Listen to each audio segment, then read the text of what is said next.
Good evening. Bonsoir et bienvenue à la soirée Rencontrer les candidats. This evening is sponsored by the Informer, and we have a number of Informer volunteers who are here tonight. There's Joanna Dewey and Julia Ross, who's downstairs at the moment. We've got Trish Hewitt. And on top of that, je veux remercier des employés de la Ville de Montréal-Ouest qui ont nous aidés à préparer la salle et le système audio. Ils sont les... Oops, I just lost it.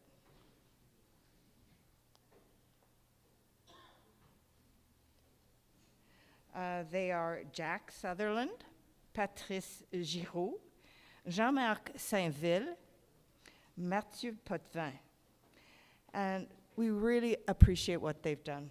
And on top of that, special thanks go to Elizabeth Roy for keeping the video, the audio system and the broadcast going tonight. And finally, I am so pleased to introduce you to Julie Ducharme, who for the third time has accepted to be the moderator of this evening. So, Julie, it's all yours.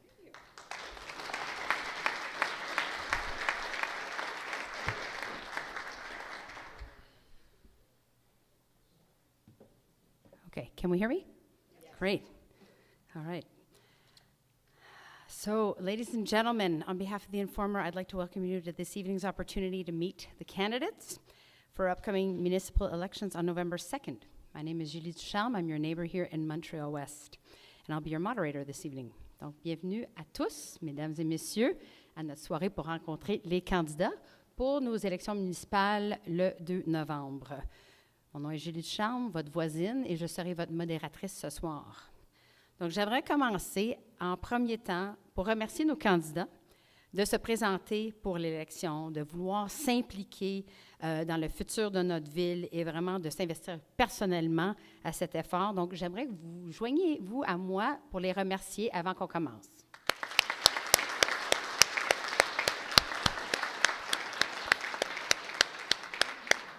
That was a round of applause to thank our candidates for personally presenting themselves at this election, for investing themselves personally into our town's future, and for just putting your hand up for being here tonight. So thank you. I'll also take a moment to thank you, the residents of Montreal West, for taking the time to inform yourselves on our candidates, taking the time to ask questions, and caring about our town's future, and especially for coming out to vote on November 2nd. We encourage you all to spread the word with your friends and neighbors to make sure we get a good voter turnout. Donc, j'aimerais vous remercier, les résidents de Montréal-Ouest, d'être ici ce soir, de poser vos questions, d'avoir votre curiosité auprès de notre conseil futur et surtout pour vous présenter au vote le 2 novembre. On vous encourage d'en parler avec vos voisins et vos amis pour assurer un bon turnout en bon français. Comme on a fait dans les rencontres précédentes en présentiel, on va commencer la soirée avec les commentaires formels de chacun des candidats. Cette partie de la soirée va durer une bonne demi-heure et ensuite, on va passer à la période des questions. Les trois dernières questions vont être annoncées à 9h10 ce soir et ensuite, on va fermer la soirée avec des commentaires de clôture dans l'ordre inverse des commentaires d'ouverture. So, as we've done in previous Meet the Candidate evenings, we're going to start the evening with the formal presentations by the candidates. It's going to take a good half hour to go through them. And then we'll go on to the question period afterwards. The last questions will be announced at 9:10, and then we'll wrap up the evening with closing remarks by each of the candidates in reverse order from which they started. And we plan to wrap up at 9:30. The candidates have kindly agreed to stick around between 9:30 and 10. For those of you who didn't have a question answer or you want to kind of discuss anything further, please feel free to stay. Les candidats vont rester entre 9h30 et 10h pour jaser avec vous si vous avez des questions supplémentaires. En ce qui est du format pour la période des questions, je vais revenir sur la structure de ça quand on va arriver à cette période-là. mais on va utiliser un système de numéros. Donc, vous allez prendre un numéro, et ensuite, vous allez vous rasseoir, puis vous allez simplement vous présenter au microphone quand c'est votre tour. Donc, tout le monde peut être confortable dans la salle.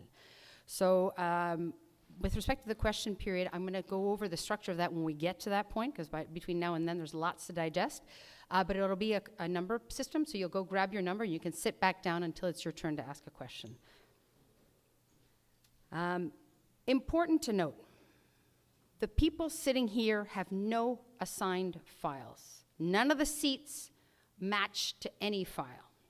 Okay, so the people you are electing on November 2nd are the people that you think are best fitted to represent our town, not a specific file.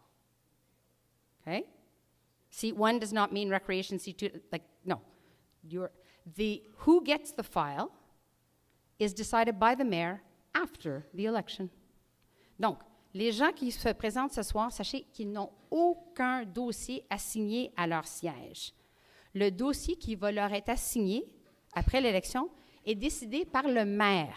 Donc, l'élection du 2 novembre, c'est pour les représentants sur le conseil, irrespectif du dossier qui va leur être assigné, parce qu'on ne le sait pas encore. C'est bon? The order of the presentations has already been determined by draw by the informer, and each candidate has 3 minutes to share their platform. We'll begin with the mayoral candidates, and then we'll go from seat 1 to 4. L'ordre des présentations a déjà été établi par l'informer. Chaque candidat a 3 minutes pour présenter leurs commentaires ou leur plateforme. Et on va commencer avec les candidats maires. Ensuite, on va passer du siège 1 à 4. On va commencer avec M. Massala, suivi de M. Forlini et M. Shaw. Je vais commencer, avant chacun des candidats de faire leurs commentaires, je vais présenter leur biographie. So before each candidate does their comments, I'll read their biography, and then they will have their 3 minutes. So, are we ready to kick it off? Yes? Let's do it. All right, okay. Donc, it's pretty nerve-wracking sitting up there, just so you know. Okay, so we're going to start with our opening comments. Mr. Masella, you'll kick it off, but I'll start by reading your bio. Okay, so Benny Masella has been mayor since 2009, following 2 years as a councillor. Before politics, he was involved with the CRA and the PAC. Benny and his wife Janet has lived in town since 1998. They became empty nesters in 2023. A pharmacist by profession, he served the community for 25 years until 2012 at his pharmacy on Westminster. Benny Masella est le maire depuis 2009, après avoir été conseiller pendant 2 ans. Avant de lancer dans la politique, il s'est impliqué dans l'ARC et le CCU. Benny et son épouse Janet vivent en ville depuis 1998. Ils sont devenus des nivides en 2023. Pharmacien de profession, il a servi la communauté pendant 25 ans jusqu'en 2012 dans sa pharmacie située sur Westminster. Mr. Masella, the floor is yours. Now I have a half hour, right? Try again. Good evening, ladies and gentlemen. Bonsoir à mes concitoyens. Je tiens à remercier The Informer d'avoir organisé cet événement et notre modératrice Julie Ducharme. I'd also like to express my gratitude to both the experienced candidate and all the newcomers running for council. Getting involved in public life here in Montreal West shows a commitment to giving back to our community, certainly not a pursuit driven by salary or recognition. The contributions you make deserve appreciation from everyone in town, as the role is undeniably challenging. You must reconcile your preconceived notions about things, how things run, and the rules we must abide by.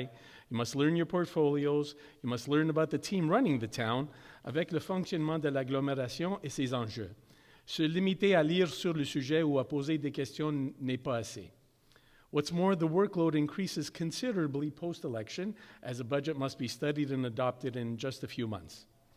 I seriously considered completing my term and stepping away from public life, but I realized that the new council would end up with an inexperienced mayor and 3 or 4 new councillors. After spending the summer thinking it over, I decided to run for mayor of this town again. So why me and why now? I look back at my 4 previous platforms. I'm proud to say that with the councils I worked with, we accomplished the goals we set out at the beginning of each campaign.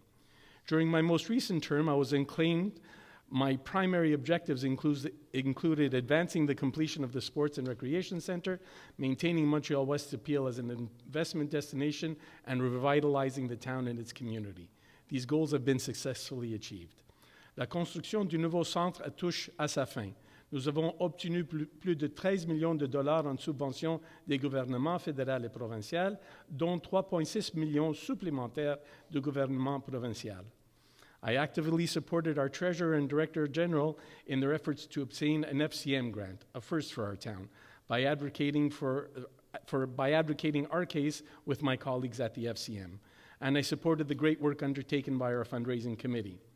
It's reasonable to say that I consistently follow through on what I promised to deliver. So what are the objectives of this new mandate? My main task will be to prepare the new councillors so that they're ready to take over. I'll be working with a brand new team, and I look forward to collaborating with them. My objectives moving forward include implementing initiatives to enhance safety on Westminster, completing and inaugurating the Sports and Recreation Centre to serve as a central hub for our community, engaging with residents to identify opportunities for streamlining and clarifying the permit process, upholding our status as a bilingual municipality, and maintaining our high standard of services so they remain exemplary across the island. These goals require experience. With a strong leader and revitalized council, Montreal West can achieve them. Vote for me for mayor to help our community reach its next objectives. Votez pour moi en tant que maire afin d'aider notre communauté à atteindre ses prochains objectifs. Thank you. Merci.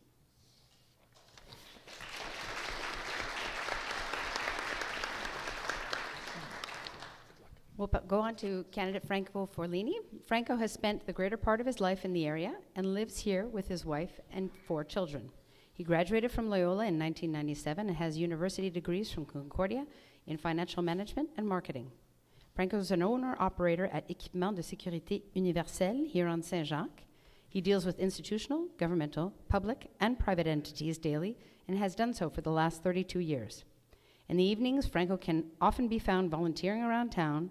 He has coached the Knights and MOS soccer for several years, helped launch the girls' hockey program in the area, and is current CRA president.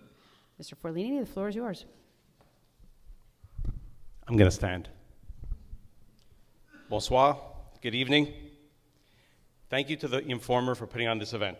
Merci Madame Ducharme, et merci aux résidents ici et en ligne pour votre intérêt. Thank you to all the candidates here on stage for stepping up, regardless of the result.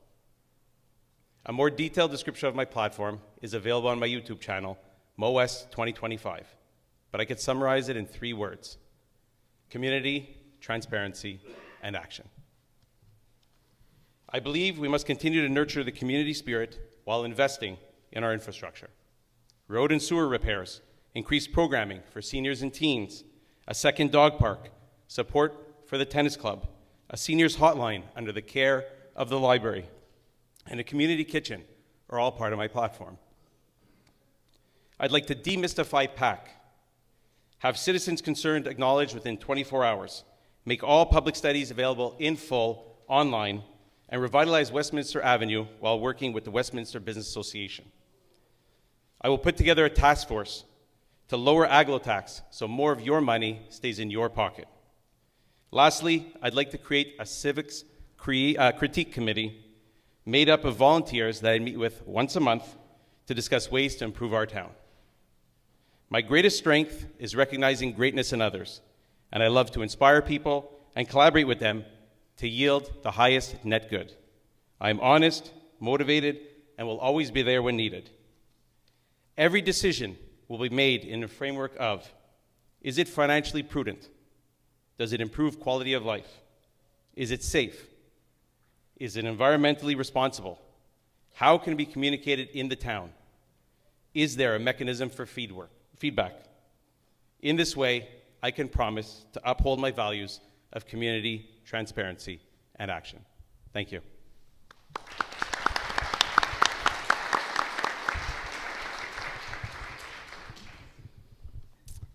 Next, the bio for Monsieur Shah. Originally from Montreal West and father of 2 young boys, Jonathan Shah is an engaged member of our town. He participates in the community garden at St. Philip's Church and is a member of the tennis club, the curling club, and the Montreal West Horticultural Society. Jonathan is a landscape architect, holds a PhD in urban planning, has taught at the Université de Montréal for over 20 years, and is a project director in an architectural firm. He has expertise in management, strategic planning, public consultation, and municipal governance. He possesses a large network of government partners, and he has a detailed knowledge of the plans, policies, and strategies of the greater metropolitan area that will have an impact on the future of our town. Monsieur Shah, the floor is yours. Merci, Julie. Bonsoir, good evening. It's a great pleasure to be with you this evening. My family and I are very happy to live here and be part of this great community. I worked for about 10 years as a consultant to produce studies and contribute to the transformation of several public spaces, including Place d'Armes, Phillips Square, Dorchester Square, and Mount Royal Park. I have served for 10 years on steering committees, including Jacques Vigée Committee, the first advisory body on planning and urban development in Montreal. I've also served on several boards of directors and participated in many strategic planning exercises. As a senior advisor and team leader at Parc Jean Drapeau for 7 years, I led a team of 20 people to produce the 2030 Master Plan, was responsible for reconciliation with Indigenous people and leading discussion with the government of Mohawk First Nations, responsible for building international mission programs and partnerships with different organizations, and responsible for welcoming delegation from cities of Paris and Nagoya during COP15. As a volunteer, I work on the preservation, heritage recognition, and regulatory review of Montreal's Chinatown, working closely with the citizens, municipal, provincial, and federal officials and media. Finally, as a project director in a private firm, I manage the planning of a major project, such as the design of the Grand Parc de l'Ouest in the West Island and the reconfiguration of Park Avenue.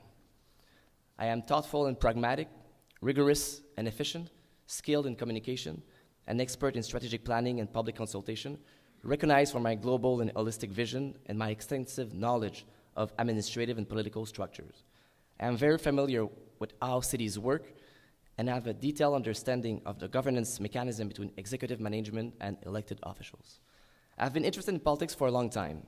I even organized candidate debates to raise student awareness about provincial election issues 30 years ago when I was in CEGEP. After declining the invitation to serve of several political parties during the last municipal election in Montreal, I'm excited to bring my experience and vision to the mayoral race in Montreal West. I respect the work accomplished by the council. I want to ensure continuity while having a progressive approach. In recent months, I've met individually with all the elected officials on council, including the incumbent mayor, the general director, and many citizens. I got involved in politics because I found it was important to have more than one voice for the democratic health of the city, but also to have someone with a clear vision on the future of the city. As the only candidate with a complete platform, I'm running for mayor with a conviction that the next priorities for our community should focus on creating a town that is safer, greener, and more vibrant. A town at human scale that is sustainable and able to meet the challenges of the next few years, even the next few decades. Thank you. Merci.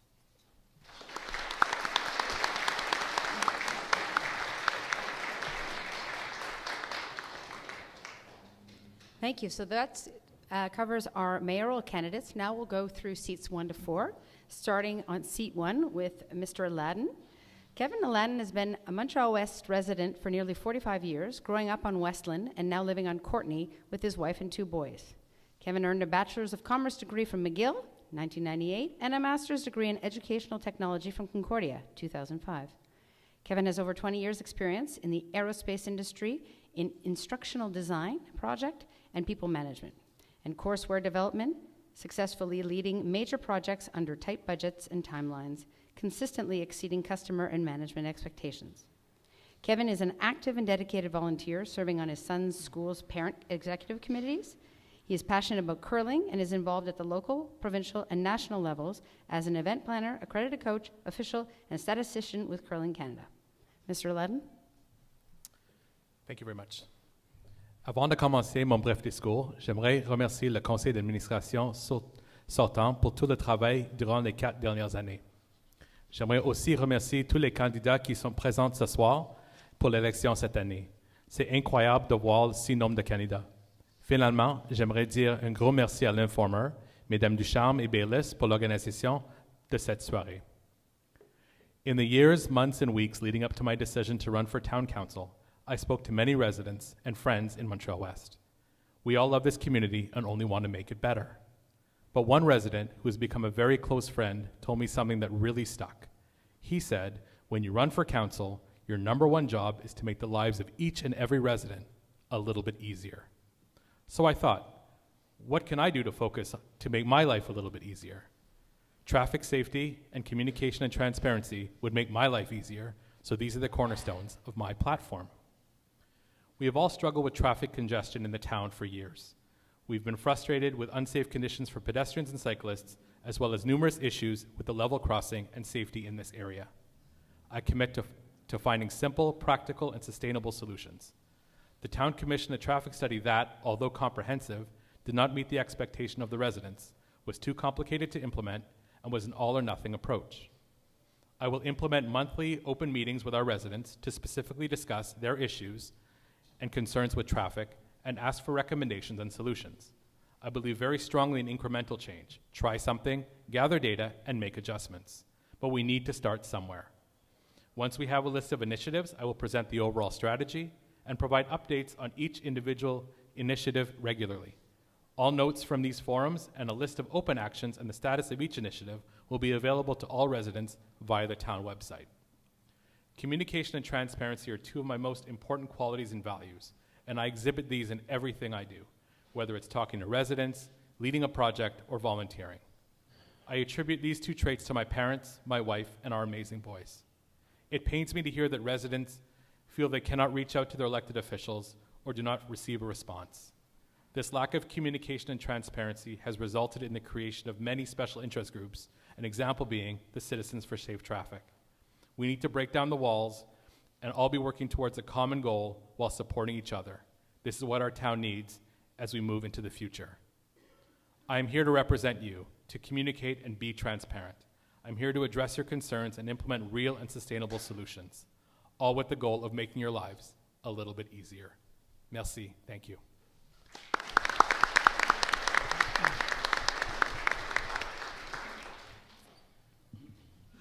Now, for 17 years, Lauren has been proud to call Mo West home.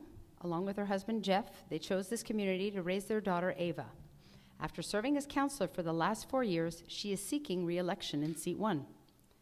Professionnelle chevronnée dans la fonction publique fédérale, dans les portefeuilles des opérations, du patrimoine, des affaires autochtones et des sciences et de l'innovation à Parc Canada, à l'Agence spatiale canadienne, aux affaires mondiales et à Environnement et Changement climatique Canada. Lauren holds a bachelor's in Science and Human Affairs at the School of Community and Public Affairs and a master's in Public Policy and Public Administration from Concordia. Elle a complété un certificat d'études supérieures en droit aérien et spatial de la Faculté de droit de McGill et un certificat en diversité et inclusion de Cornell. Ms. Small-Pennyfather, the floor is yours. Merci pour cette belle présentation, Julie, et merci à nos résidents d'être présents ce soir pour soutenir cet événement organisé par Informer. Citizenship engagement is paramount to better understand how your values align with candidates.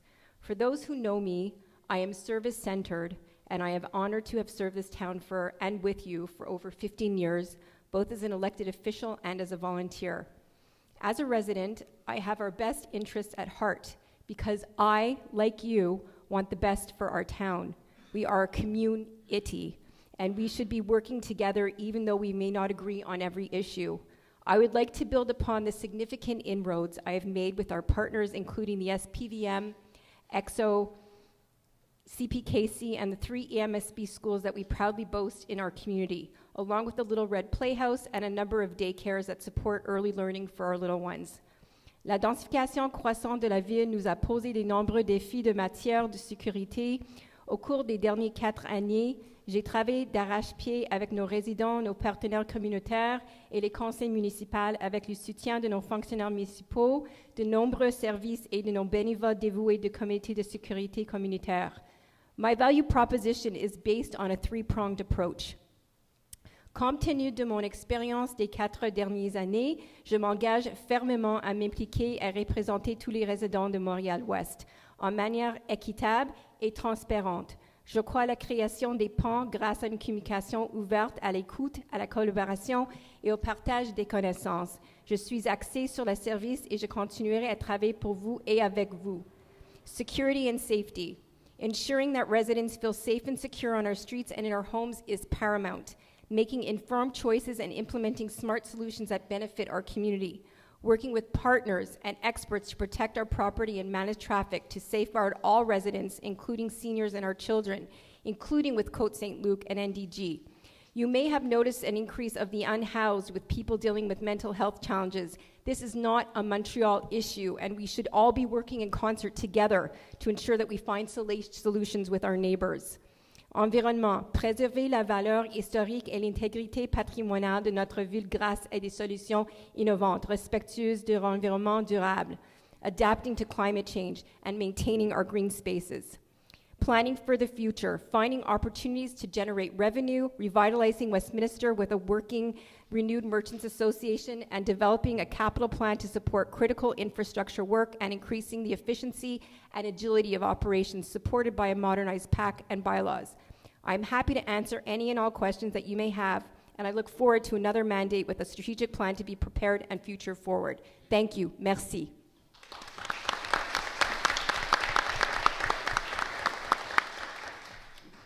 Thank you, Mr. Ledden. Thank you, Ms. Small-Pennefather. We're now going to move on to the candidates for seat 2, starting with Ms. Slocum.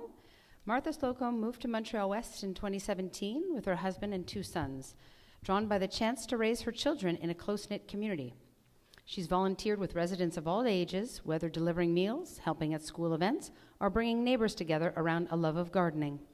With a background in language services, Martha has honed strong communication and analytical skills, enabling her to navigate complex issues and facilitate transparent dialogue within the community. She's known for a hands-on approach and determination to push projects forward. Martha's running for town council out of a deep commitment to Montreal West and a desire to contribute to its next chapter. She envisions a future where our town thrives and our residents are safe and engaged. Ms. Slocum. Good evening, and thank you for being here. Merci à Julie, notre modératrice, et à l'informeur pour cette opportunité de me présenter à vous, nos citoyens et citoyennes. Montreal West is so much more than a place to live. It's a real community, one that I am proud to call home for myself and my family, and one that I am eager to continue serving. By day, I'm a senior consultant at CGI, working as a translator and reviser in the bid division. Now, I'm not sure how many of you have had the pleasure of spending time with a translator, but if you have, you know that there is no one more detail-oriented. Nothing makes us happier than a good argument over comma placement. Riveting stuff, I know. But as obsessive as that may sound, that same attention to detail pays off in municipal governance. My work has taught me how crucial clarity, compliance, and fairness are to public projects, and I will bring that same care to town council. Before joining CGI, I ran my own freelance business for over a decade, managing multiple projects simultaneously, coordinating timelines, deliverables, and stakeholder feedback to ensure seamless delivery. That experience taught me how to work under pressure and find creative solutions, skills that translate directly to municipal work. In Montreal West, I've been lucky to connect with people across the community, whether bonding with fellow parents as we sweltered in the heat during swimming lessons and shivered in the stands of the old Legion rink, or volunteering with Meals on Wheels for years, delivering hot meals and a friendly smile to seniors who rely on that weekly connection, or serving on my children's school parents' committees and on the executive of the Montreal West Horticultural Society. Through these experiences, I've come to understand many of the challenges our residents face. I want to help build a council that is data-driven, transparent, and ready to act. My priorities include making our new recreation center a true community hub through inclusive intergenerational programming that fosters social connection, active living, and practical skills. Ensuring climate resilience is built into infrastructure planning and taking a proactive approach to tree planting and maintenance, ideally with a dedicated arborist on staff. Ensuring seniors' concerns are central in decisions about traffic, safety, and accessibility, and continuing to explore options for seniors' residents in town. Driving improved communication and transparency by pushing to publish the town's infrastructure priority list online, release studies paid for with taxpayer dollars, and keeping residents informed during major work. As a new generation of councillors is stepping forward, this is a moment for fresh ideas, renewed energy, and a strong sense of community.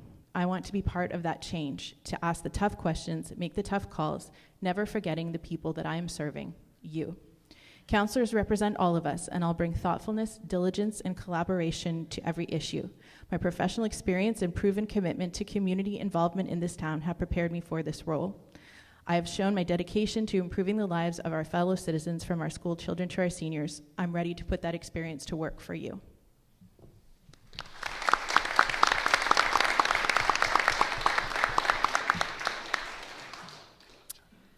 We'll move on to Mr. D'Amico, a certified OPA plumber, accredited CCQ shovel operator, former Class 12 blue-collar operator in Montreal West, former foreman roads and parks at Montreal West, presently the superintendent of parks and green spaces at the city of Westmount, proud 30-year resident of the town of Montreal West, proud dad to Lara and Giordano and furry Sadie, life partner and husband to Erica Palladini, hopefully future councillor for Seat 2, the town of Montreal West. Mr. D'Amico, the floor is yours.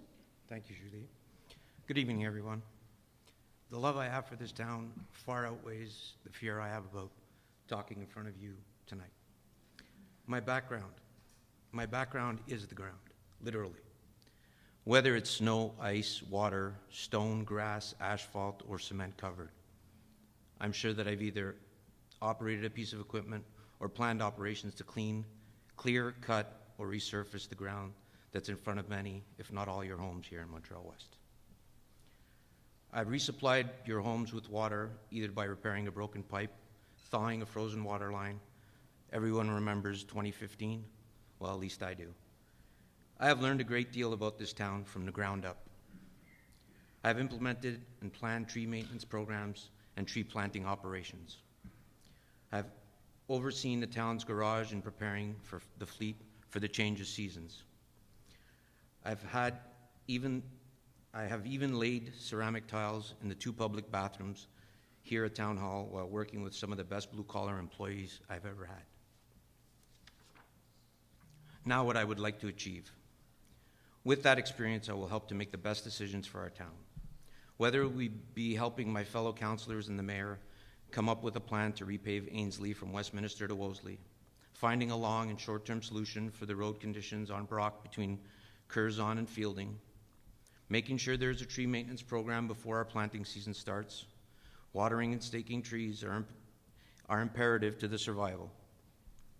Visit our other cities to see what they are doing to keep their residents safe at their railway crossings, to better help with the safety of ours.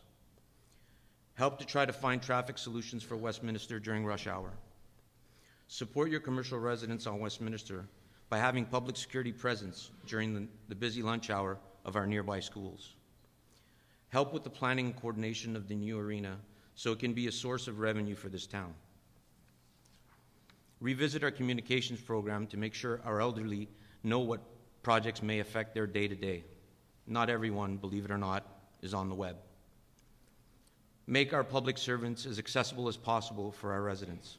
Face-to-face sometimes makes more sense. Help revamp the permit process in our town. It's a source of frustration that I don't think we need in our town. Some intangible things that I would like to work on. I want that sense of pride back for our residents when mentioning where they live. I want that sense of pride for our employees as well, for where they work. I want the residents to know that there's someone looking for solutions to the challenges we have every day. And with your votes on November 2nd, I plan to do that. I thank you very much, and I look forward to answering your questions.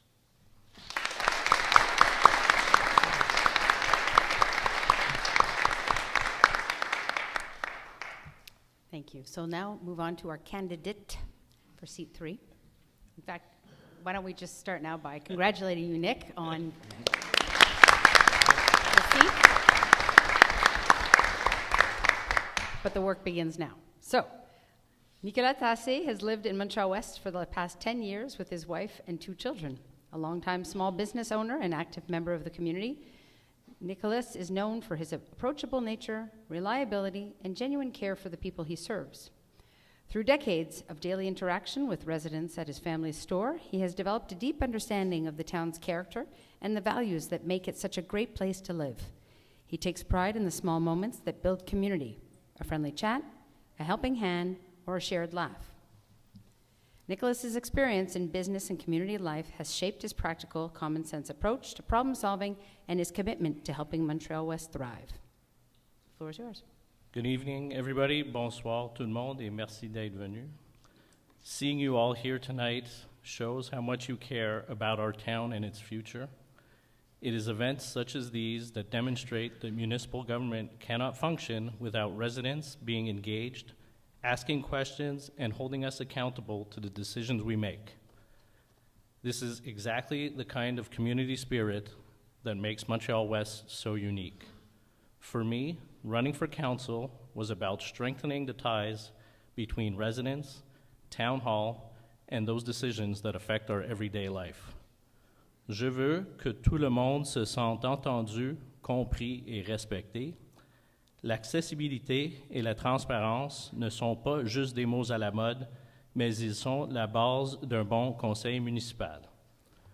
Mon engagement pour ce mandat est simple: prendre de l'action et faire des décisions qui renforcent notre esprit communautaire, qui améliorent notre ville et notre qualité de vie. Merci.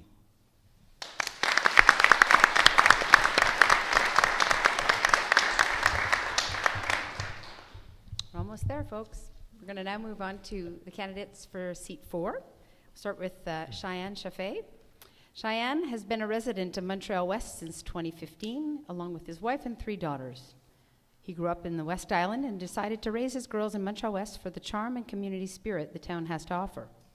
He studied accounting at the John Molson School of Business and immediately started a cost management consulting business.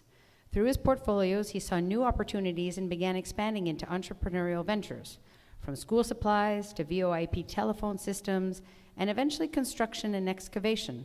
He's developed a wide range of skills and practical know-how across diverse industries. For the past 8 years, he's been involved with the Planning Advisory Committee, PAC, and is ready to bring his real-world experience to help rework one of the town's most challenging committees. Cheyenne, the floor is yours. Good evening. I truly appreciate you all coming out tonight. Campaigning has highlighted what I already knew, that the Planning Advisory Committee, aka PAC, is a hot topic in our town. Having met and spoken with a large number of residents, and by reading the Facebook pages, it is clear that PAC has the largest number of critics. I'm not entirely sure why I chose to take on such a challenging issue, but I believe it's because I know I can bring real change.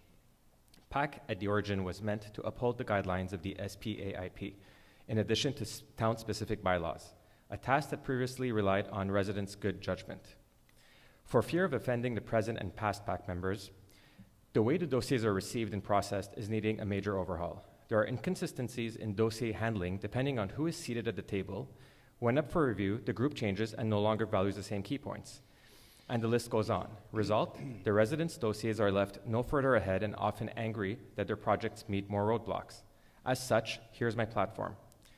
Transparency in decisions, clear communication, and assisted explanations for PAC recommendations. Guidance before application. Help residents understand bylaws before applying to save time and minimize frustration.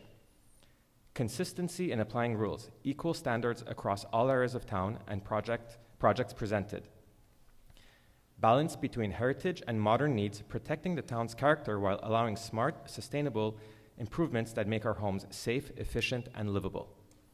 Listening sessions. Open meetings for residents to share ideas and concerns directly with PAC and Council. I also support practical reforms, such as a faster permit process for emergency work, reviewing permit costs for urgent repairs like sewer backups, flooding, or roof damage, a standard set of base colors that are automatically accepted, a clear appeals process so homeowners can be heard, inclusion of ordinary residents as PAC members, like me, alongside experts to ensure all voices are represented. Political platforms are usually full of buzzwords and telling people what they want to hear. How can I reassure you that I'm actually qualified and up for the challenge? Here's the path that led me to this evening. I'm an accountant by trade, started as a consultant, and went on building businesses from ground up. From school supplies to telecom, I ended up being the controller and eventual owner of an excavation company with upwards of 250 employees. My strengths lie in having the confidence to push for what's right, even when it's not the most popular choice. I see every challenge as an opportunity to improve, and for anyone that knows me, they know I don't stop at 99%. Thank you very much.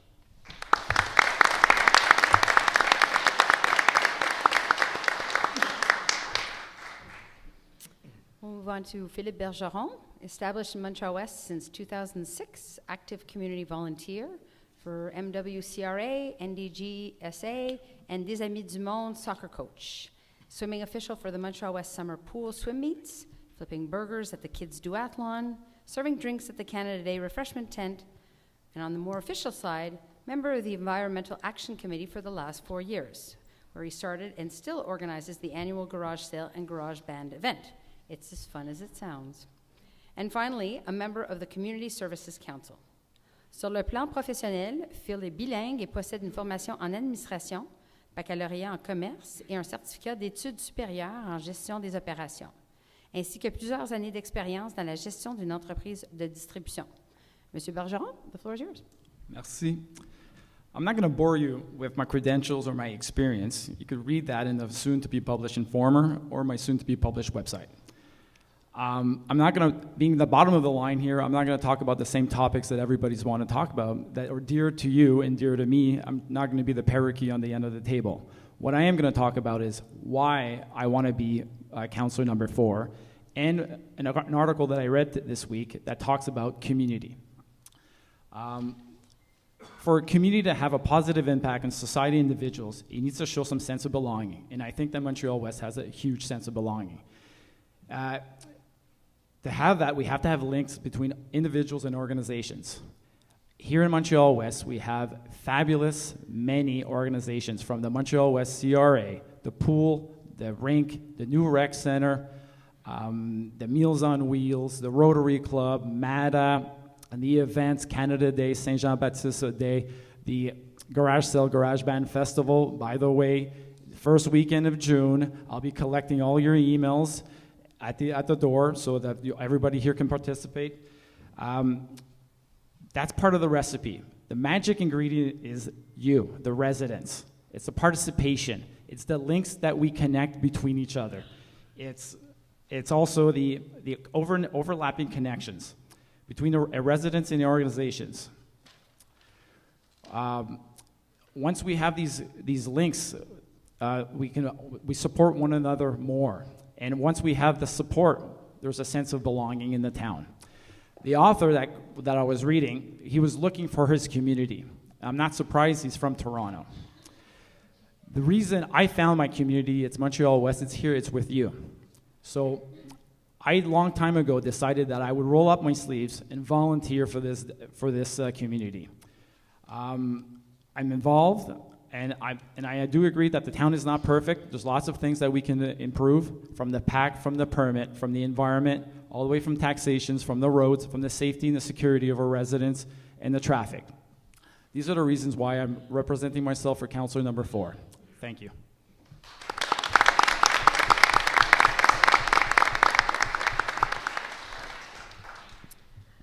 And lastly, Victor Gonzalez brings nearly 20 years of public service experience, having worked in both the Parliament of Canada and the National Assembly of Quebec. He's collaborated on community-focused policies with leaders such as Justin Trudeau, Stéphane Dion, and Pablo Rodriguez, and represented Canada internationally with the International Federation of Liberal Youth, advancing democracy, inclusion, and climate action. In the private sector, Victor has led safety and risk operations with firms like Pinkerton and Securitas Canada, building partnerships with law enforcement across multiple countries. His priorities for Montreal West are community safety, infrastructure renewal, responsible development, and transparent governance, always putting residents first.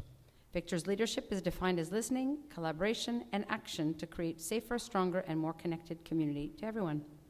Mr. Gonzalez. Good evening, everyone. I'm Victor Gonzalez, and I'm running for Town Council seat 4.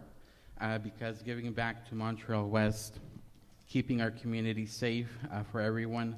Our streets, parks, and schools should be places where our kids can play freely, seniors can walk confidently, and every resident feels secure. Since moving here, I've seen what makes this town truly special, our sense of safety, respect, and belonging. These aren't just words, they're the heartbeat of Montreal West, and they inspire my commitment to protecting it every day. I worked to make our streets and neighborhoods safe for children, senior cyclists, and pedestrians. I partnered with local authorities and community leaders to strengthen police presence, improve safety near schools, address high-risk areas. These efforts have produced real results, but safety never sleeps. It requires constant attention, strong leadership, and accountability. With a background in public service, security, and mobility, I know how to identify risks, build solutions, and unite residents and authorities to achieve results. I bring that experience to council, ensuring every street, crosswalk, public space in Montreal West is safe and secure. If elected, among my priorities will be to work collaboratively with the mayor, fellow councilors, making sure every decision reflects our shared priorities, needs, and values. Together, we can build a safe, inclusive, thriving Montreal West, a town we're proud to call home. Thank you. Thank you for your time.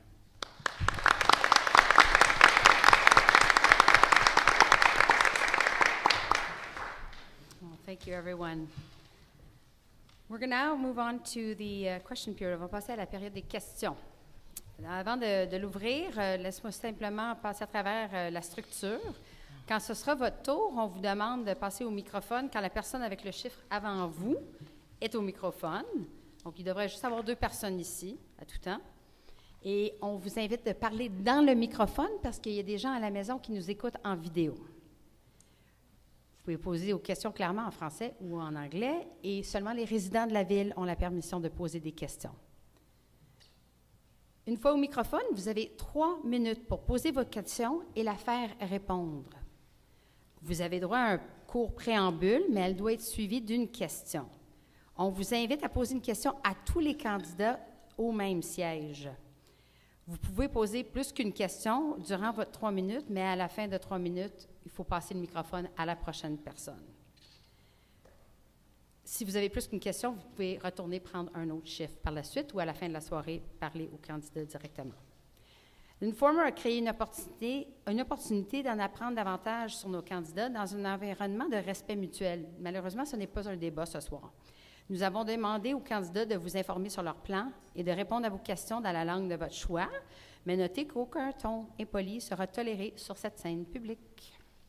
Puis, dernier rappel, n'oubliez pas que l'élection est pour les postes au sein du conseil municipal et aucune responsabilité a été assignée à chaque siège. Donc, vous élisez donc les personnes qui, selon vous, seraient les mieux placées pour vous représenter et de travailler pour vous. Les dossiers sont assignés après l'élection par le maire. So, before we open it up for the question period, I'll just go over the structure.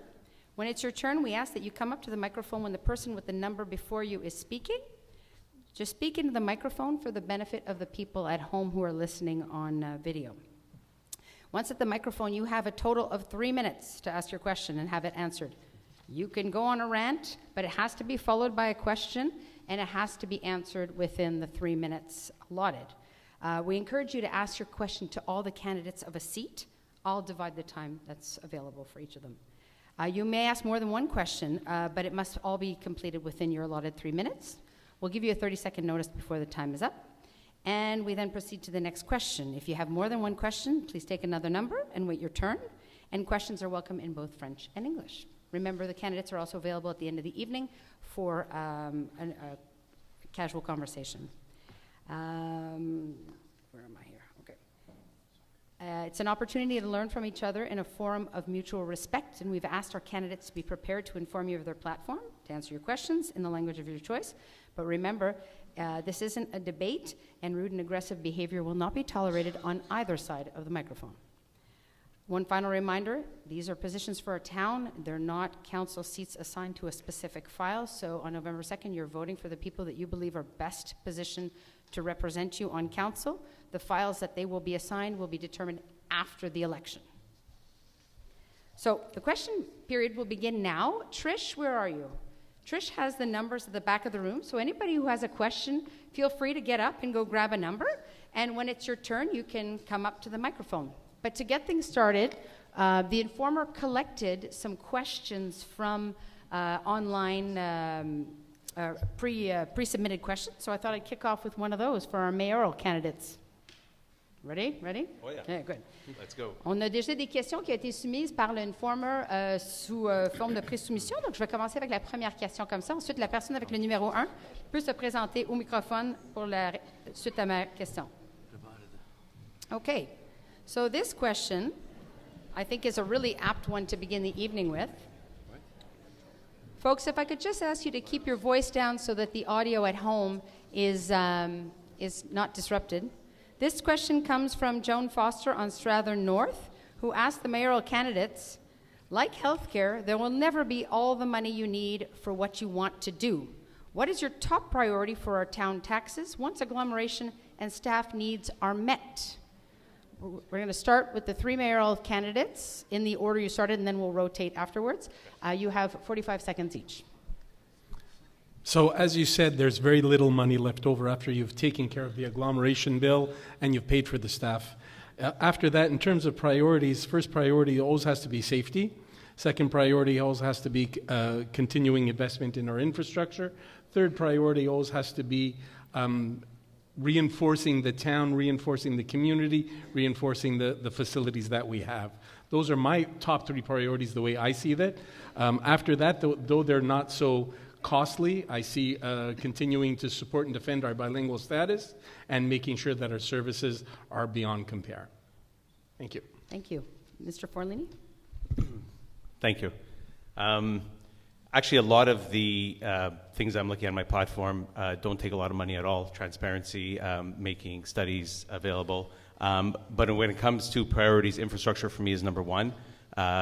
Safety as well. We do know that there is the traffic study that will have a temporary run of things starting in January, so we'll see how that goes. But infrastructure for me is number one. We have a lot of streets and sewers underneath that are crumbling. 15 seconds left.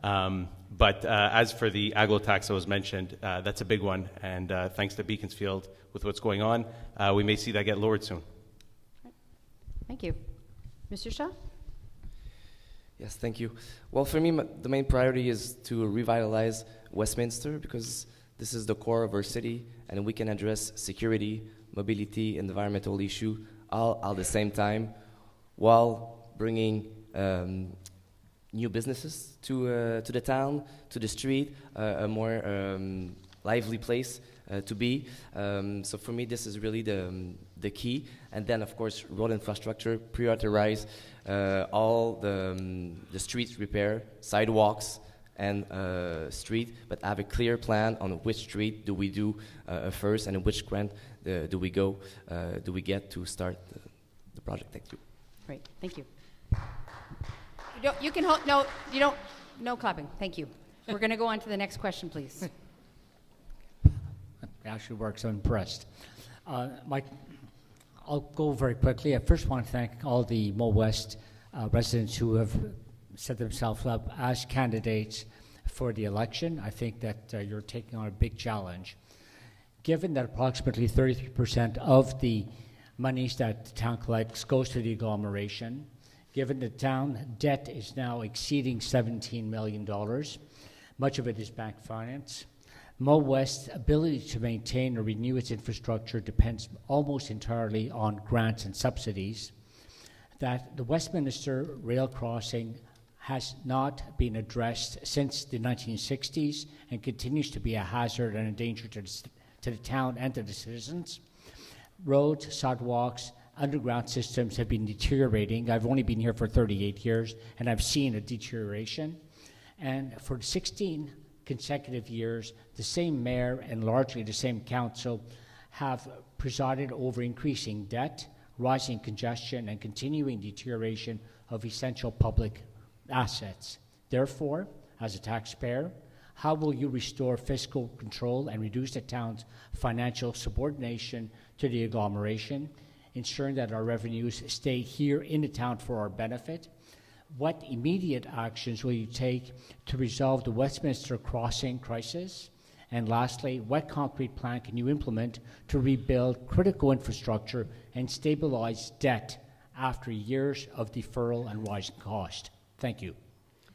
Mr. Medusa, who's the question directed to? For the mayors. Okay, Mayoral they have candidates. 20 seconds each. Franco, you get to go first? I get to go first? Okay, ready? Go. Let's go. There's a lot there, and I'm happy to talk to you about it after if you'd like, but I think going after the aglo tax is a big one. And I think we need to invest a little bit more in our blue collars to do a lot more work in-house if we can.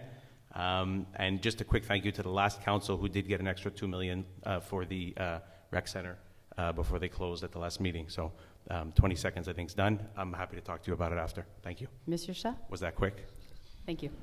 Well, first thing for me is to restore the dialogue with Montreal and the AGLO, and I already met the 3 candidates who are running for mayor in Montreal.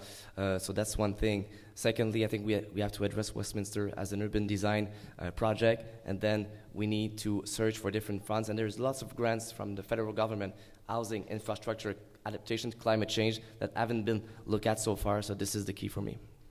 Thank you. Mr. Masella? The bill to the AGLO is not something that gets solved just like that. We've been fighting this fight since demerger. And you mentioned Beaconsfield. That's a fight that they're not going to win either. In terms of the railroad crossing, that's completely outside our control. That's something that the railroad people need to take care of. And since the beginning, I've said what needs to be undertaken there is a separation of the grade. That's what needs to be done to solve that problem once and for all. I think that's it. Thank you. Thank you. Well done, gentlemen. Okay, you see how quickly that goes. So be brief on your questions, please. We'll have the next question. Thank you. Yes, hello. Did you want my name? I didn't remember. Yes, please. If you could start with your name and the street you live on, that would be nice. And also, if you could let the candidates know who the question is directed to before you begin, so they can start thinking. That'd be great. They can start thinking. Okay. Yeah, thanks. Ms. Lauren Small-Pennefather, start thinking. My name is Kathy Faludi, and I live on Garden Road. In full disclosure, I am not looking to. I'm hoping that the entire council and mayoralty will not be blown up. I'm looking for some continuity, which is why I'm addressing the current councillor in charge of traffic and safety. Many residents have appealed at council meetings to address specific traffic issues in little pockets of their community. And usually the answer is, thank you very much, that's a very good question. We are going to have to do a traffic study, and then we're going to take it to the Traffic and Safety Committee, and we'll get back to you. Can you tell me, actually, in the 4 years that you've been in that portfolio, how many times the Traffic and Safety Committee has actually met, and what changes, if any, have been implemented as a result of recommendations arising? And part B, if you were passing the portfolio on to somebody else, what advice would you give them in terms of managing that portfolio? Sure. Thank you for... You have a minute and a half. A minute and a half? Okay, perfect. Okay, thank you for your question, Mrs. Faludi, and thank you also for coming to several of the council meetings. So we have had our Community Safety Committee, which took quite a while to actually get volunteers for that committee. So it didn't meet until at least a year into my mandate. Following that, we were meeting every 6 weeks for the first year and a half, and then followed by that, we had meetings that were less in terms of the 6 weeks, in terms of meeting and on a case-by-case basis when we needed to have certain files approved and recommended. So the role of the Community Safety Committee was to make recommendations to council, and we did come up with a complete plan for all of Westminster.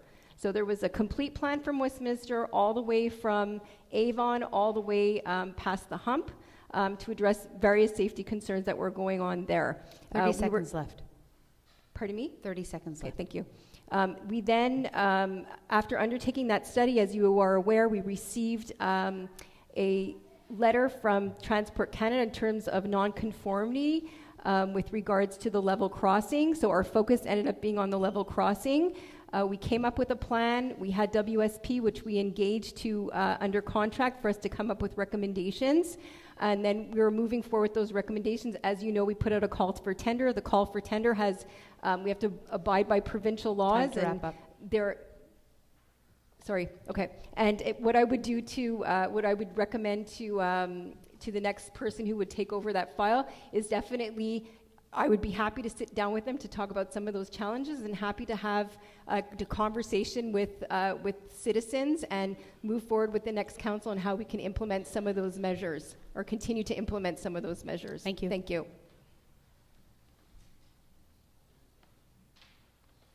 Hello, candidates. Nice to meet everybody. Sorry.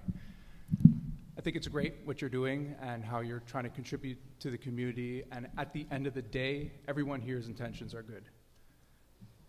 So this question is specifically for Mr. Forlini. After reviewing the AGLO meeting minutes from 2024, I found that in February, the AGLO approved a contract for your company, Équipement de Sécurité Universelle, worth up to $3,670,484 for safety boots. Then in April, they agreed to increase another contract with your company, originally awarded in 2022 by $253,000 and change. Altogether, your family business secured a contract totaling nearly $4 million in 2024. In both instances, mayors from the demerged municipalities opposed these contracts. My question is, how can the mayor of Montreal West protect the expenses allocated to our demerged towns while also having personal interest in securing contracts from the AGLO or the City of Montreal? So I'm going to... 2 minutes. No problem. I'm going to correct that. It wasn't contracts to the AGLO, correction. It was contracts to the City of Montreal, and no town opposed it. Towns actually can't oppose contracts. Only competitors can. So just so you know. So your information's incorrect. That's number one. Number two, I'm not an official owner of the company. It's a family business, so it's not in my name. There's no leverage. Number three, I thought actually we got more than that. That's all we got? That's it? You should check those numbers. What can I say? I'm a successful businessman. I've dealt with the City of Montreal for over 30 years. I've dealt with many cities. I deal with the SQ. I deal with the OPP, the Ontario government, the government of Canada. It's what I do. I deal with governments. And they have no leverage over me. So if I'm good at dealing with them, that's great. I appreciate it. Thank you. We still have a minute left. Would each of you like 30 seconds? Yeah, please. Sure. Mr. Forlini, I was at both of those meetings, and I know for a fact that it was the agglomeration council that gave those contracts. We voted, don't tell me no, I could show you the minutes. We were at the meeting, the merged municipal mayors voted against that. Okay, because we weren't happy with the other aspects of it. So it wasn't anything in particular about the contract, but don't say that it was awarded by the City of Montreal. It was awarded by the agglomeration, and the demerged mayors voted against it. That's actually not true. So I'm just curious, what were the products that the agglomeration council bought? The one that I seem to remember was safety boots for, if I remember correctly, it was safety boots either for the blue collars or for the police department. The fire department. I don't remember which it is. So the AGLO has its own fire department? The AGLO is the people that are in charge of the fire department and of the police department. It's actually the City of Montreal that we No, have the you're contract absolutely wrong. You're absolutely wrong. It's the agglomeration. I actually Thank you, gentlemen. Thank you. We'll table that for a second. I should get extra time for that. No? You had your time. Could I have 15 seconds? No, thank you. Mr. Okay. Shaw, do you have anything to add? Okay, thank you. Good idea. Feel free to ask another question, but we need to move on to other questions. It's tough. 3 minutes is very, very short. Okay, next question, please. Bonsoir. Eliane Maire sur la rue Westland. Moi, j'ai pas tout compris en anglais, donc il y a peut-être des choses que je vais répéter. Je m'attends quand même à ce que lorsqu'on fait des suggestions par écrit, puis qu'on fait une plainte par écrit, qu'on nous réponde. En plusieurs années, j'ai jamais eu de réponse. Et d'un. De deux, j'aimerais dire que la sécurité est très importante, autant pour les familles jeunes que les plus âgées, les seniors, disons gentiment. La sécurité sur les trottoirs avec les craques, etc., et l'éclairage à la rue, s'il n'y avait pas les spots des maisons privées, ce soir, je n'aurais pas vu où je venais. Ça, c'est une chose. Et puis, au débat, aux assemblées générales, est-ce qu'il est possible d'avoir une partie de débat, parce qu'on s'est fait dire souvent, on pose une question, on reçoit une réponse qui est un peu neutre, et on veut débattre. Il n'y a pas de place à un débat. Est-ce qu'il y aura de la place chez vous, le nouveau conseil, le nouveau maire? Et c'est pour les candidats maires, votre question? Oui, pour le maire. Pour les maires, d'accord. Oui, excusez-moi. Oui. Parfait. Donc, vous avez chacun 40 secondes. On va commencer avec M. Chat, s'il vous plaît. Oui, merci beaucoup pour la question. Mais effectivement, toute la question de la communication fait partie intégrante de ma plateforme. Là. Je pense qu'il faut absolument revoir le traitement des demandes et des requêtes des citoyens de Montréal-Ouest et déterminer un temps raisonnable, en fait, pour avoir donc une réponse formelle de l'administration ou du conseil. Donc ça, c'est le premier point. Évidemment, la question de la sécurité des trottoirs fait partie, pour moi, d'une planification à court, moyen et long terme d'un travail sur les infrastructures routières et sécuritaires. Il y a certains trottoirs comme Brock ou Stratton qui sont effectivement vraiment dangereux et qui devraient être prioritaires. L'éclairage, il faut aussi revoir l'éclairage. Dans certains cas, il en manque. Dans certains cas, c'est trop élevé. Et enfin, effectivement, je suis tout à fait d'avis de revoir le fonctionnement du conseil pour avoir une participation plus accrue des citoyens. Merci. Monsieur Massala? Merci pour votre question, Madame. Je pense que l'idée d'avoir une consultation ou d'avoir le temps où vous pouvez faire des suggestions, à l'époque, avant COVID, j'avais commencé Coffee with the Mayor, Café avec le maire, et j'ai trouvé que c'était une très bonne forum pour que vous pouvez exprimer vos questions en dehors la structure de la réunion de conseil. Alors, au niveau d'avoir une période de débat, aux séances de conseil, je ne suis pas sûr que ça peut fonctionner parce que la réalité, c'est qu'on a besoin de répondre à les questions de tout le monde. Merci. Le débat... Oh, excuse. Oui, c'est terminé. Merci, merci madame. Mais vous n'auriez pas dû arrêter les cafés. Petit déjeuner. On a encore une réponse. Il y a une réponse encore, madame. Il y a encore une réponse. Monsieur Forlini, c'est à vous. Vous avez 40 secondes. OK. Alors, pour les trottoirs, ça, c'est quelque chose que je pensais déjà que l'École bleue ici dans la ville pour le faire. Puis, pour une raison ou une autre, ils ne font pas, là, sur Westminster, puis Brock, puis les autres. Alors, ça, c'est quelque chose, comme j'ai dit, je veux porter plus à la maison, de faire les infrastructures comme telles. Au niveau de transparence puis des réponses aux gens, ça, c'est quelque chose que j'entends souvent dans la porte-à-porte. Puis, il y a un projet pilote à Conseil-là qui a des jeunes qui travaillent pour la ville, qui répondent à des courriels puis le téléphone. Moi, c'est quelque chose que je pense qu'on pourrait porter ici à Montréal-Ouest. C'est bizarre qu'il y ait des personnes qui ne répondent pas, mais si les personnes y travaillent 2 jours de suite à la maison, peut-être c'est pour ça. Je sais pas. Merci. On passe à la prochaine question. Next question. Could you let us know who you're directing your question to, please? Hi, my name is Jeffrey Parsons in Brock North. The question's to the mayors because they're in charge eventually. Yes, the question is, we now have a lovely new arena, but it's increased our tax base massively. And I was in the last informer, I think Colleen Feeney mentioned, I'll paraphrase it, that she's looking forward to more development in the town was one of the comments she made. I'm concerned that in order to increase our tax base, that some of the rest, or the rest of our green space, which was why we moved here, will be sold off for development. I'm taking this building, this land, what we're on right now, and the adjacent park. Is that in the picture for any mayor, any person who becomes a mayor? Absolutely not absolutely not in my picture at all, sir. So the development that Councillor Feeney was probably referring to at the time is redevelopment of a lot of our land. We have a lot of our industrial space and commercial space down on Ronald that is due for redevelopment. It's underutilized, it's undervalued, and it's underdeveloped. So that's where we were talking about. Nowhere have we ever talked on council, or nowhere is it going to be where I'm involved, that we're going to be redeveloping parks and getting rid of green space to increase our tax base or whatever you refer to. And in terms of our tax increase because of the arena, it's been $300 or $400. Hasn't even been that much yet. Thank you. Thank you, Mr. Forlini. I, for myself, I'm not one for densification. I think that here in Montreal West, we've gone through a few years of construction we don't need to see anymore, not for a long time. I think we're okay. Aside from doing some roads and sewers that need to be done, I don't think we need more buildings going up. That being said, full disclosure, I was one of those that was pushing for the rec center. I hope that the rec center gets full utilization. As of yet, I've yet to see programs coming out, which concerns me a little bit. But I'm hoping that it is fully operational January 1st and that there's some programs in there. Getting late, TikTok. Monsieur Shah. Yeah, I mean, I will absolutely protect all the green space. There's absolutely no way that we're going to demolish or destroy a public space or a park to replace it by a building.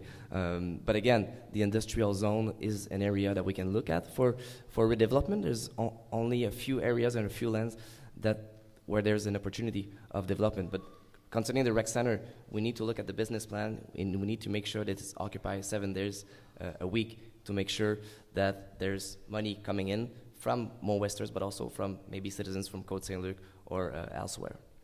Thank you very much. Thank you. Next question, please. Please start with your name, your street, and who you're directing your question to. Bonjour, je m'appelle Paul Cicek, j'habite sur la rue Strathern.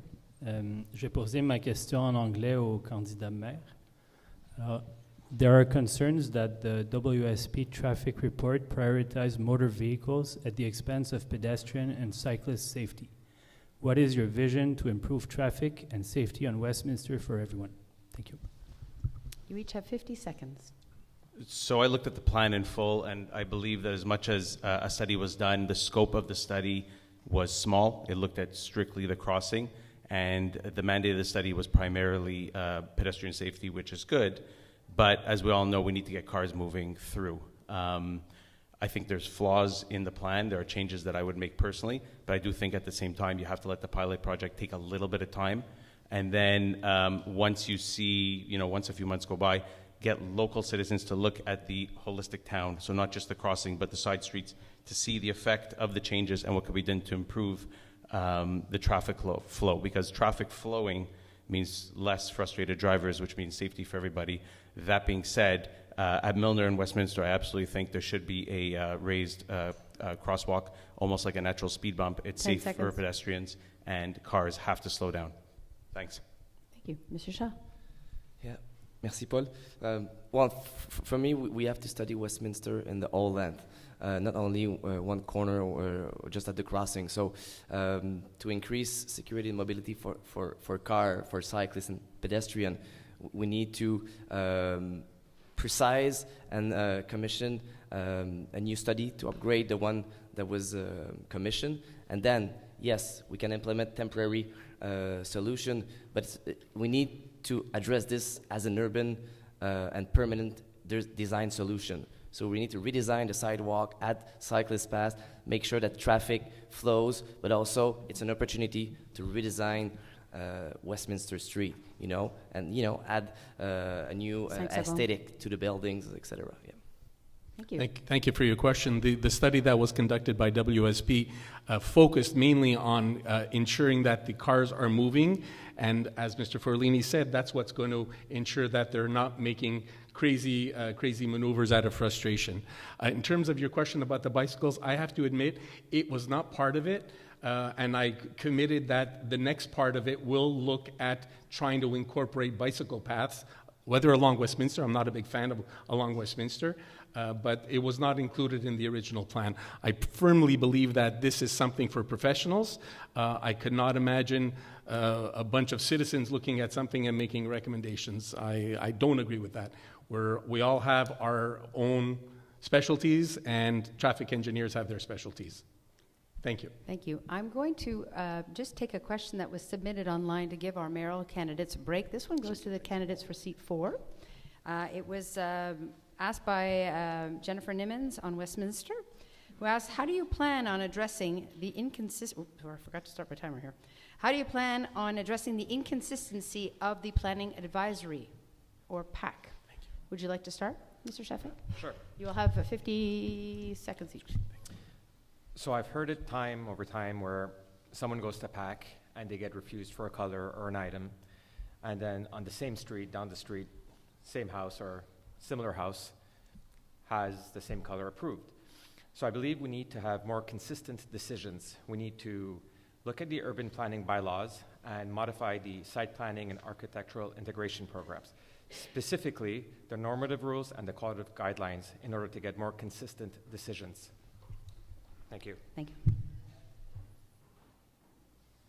Mr. Bergeron? I too had a construction project on my house, and I was refused 4 times. So I actually feel the frustration that all the residents have when they go through the PAC. I would streamline a lot of the decisions. We also have to decide what is architectural and what is not. Over the hump where I live, a lot of the buildings are not the whimsical, beautiful homes that we have between the 2 tracks or south of the hump. These are the things that we can maybe streamline and modernize the bylaws so that citizens can get their projects. I did have a very ugly duckling house, and again, anything I would have done on that house would have made it a better place for myself and my neighbors. So it was extremely frustrating for myself to get refused. But it's, again, the streamlining, the modernizing, looking at the bylaws, and also looking at the 5 permits seconds. to applying. Thank you. Thank you. Mr. Gonzalez. Yeah, so in terms of the PAC, I think there needs to be a lot more communication between the different departments, understanding what's being worked on, what's being communicated at the same time. There needs to be more transparency. There needs to be more accountability in terms of being able to communicate better with citizens. There may not be necessarily always an answer to be given right away, but it's important, I think, that there be more communication or guidance in a PAC type of process where not everybody is accustomed to going through a PAC, and a lot more guidance from the town can be very helpful in that kind of situation. Thank you. We'll have the next question, please. Thank you.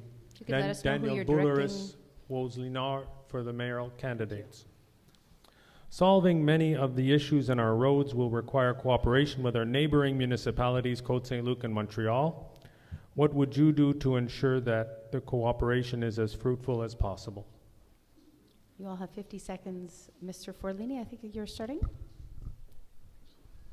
To be honest with you, I'm not sure that repairing roads and infrastructure in our town really requires the approval of Côte-Saint-Luc or NDG or Lachine.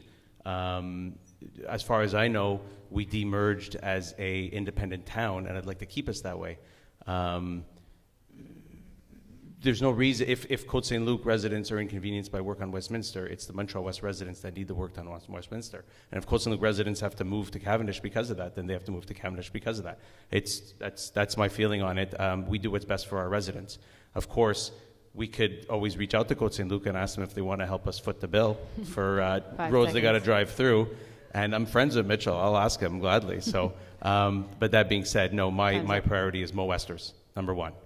Thank you. Mr. Shaw? Well, I tend to agree that road infrastructure concerns mostly our town, but when we're talking about traffic and mobility, this is where we need to talk to Lachine, to NDG, to Côte-Saint-Luc, to all the different boroughs, and the city of Montreal. I mean, now that Côte-Saint-Luc is finally for the extension of Cavendish, this is a file that we can all work together with Montreal to try to solve some issues that we have in terms of traffic here. So I think that we need to, again, to recreate a good dialogue with all the boroughs in the city and make sure that all the subject and the topics that relate to each other, we work them all together. The challenge with that is that certain mayors in certain towns are very open to discussion, and certain mayors in certain boroughs are not, where we have a plan, just as an example, the trucking plan, that has to be approved by all the adjacent municipalities and boroughs. We have approval from all of ours, except for some reason, Lachine would not give us approval. So our trucking plan that has to be approved at the AGLO cannot go forward. No matter how much we've tried to have Lachine come on board to approve it, it won't go forward until Lachine does. We've now had to reach out to the government to actually have them bypassed. Thank you. Thank you. Next question.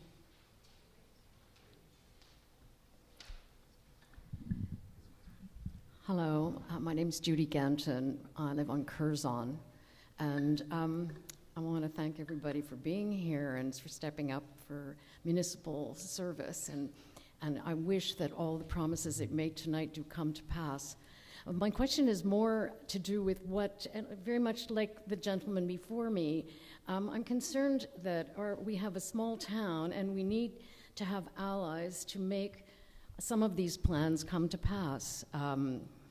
May it be it the extension of Cavendish or the traffic problems, be it our tax rates and our contributions at the Agglomeration Council. And I'd like to know the visions of the mayoralty candidates in partnering, in networking, in reaching out and creating alliances that would help us in our cause. You each have 40 seconds. We'll begin with Monsieur Shaw. Well, again, I don't want to repeat myself, but I'm already in discussion with the different parties in Montreal.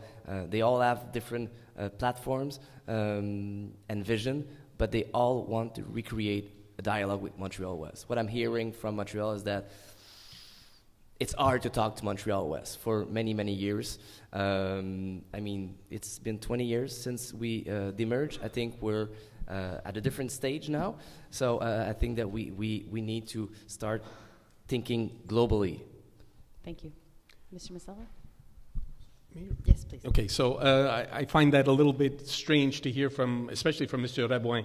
Mr. Rabouin, who is one of the mayors running for Montreal, potential mayors running for Montreal.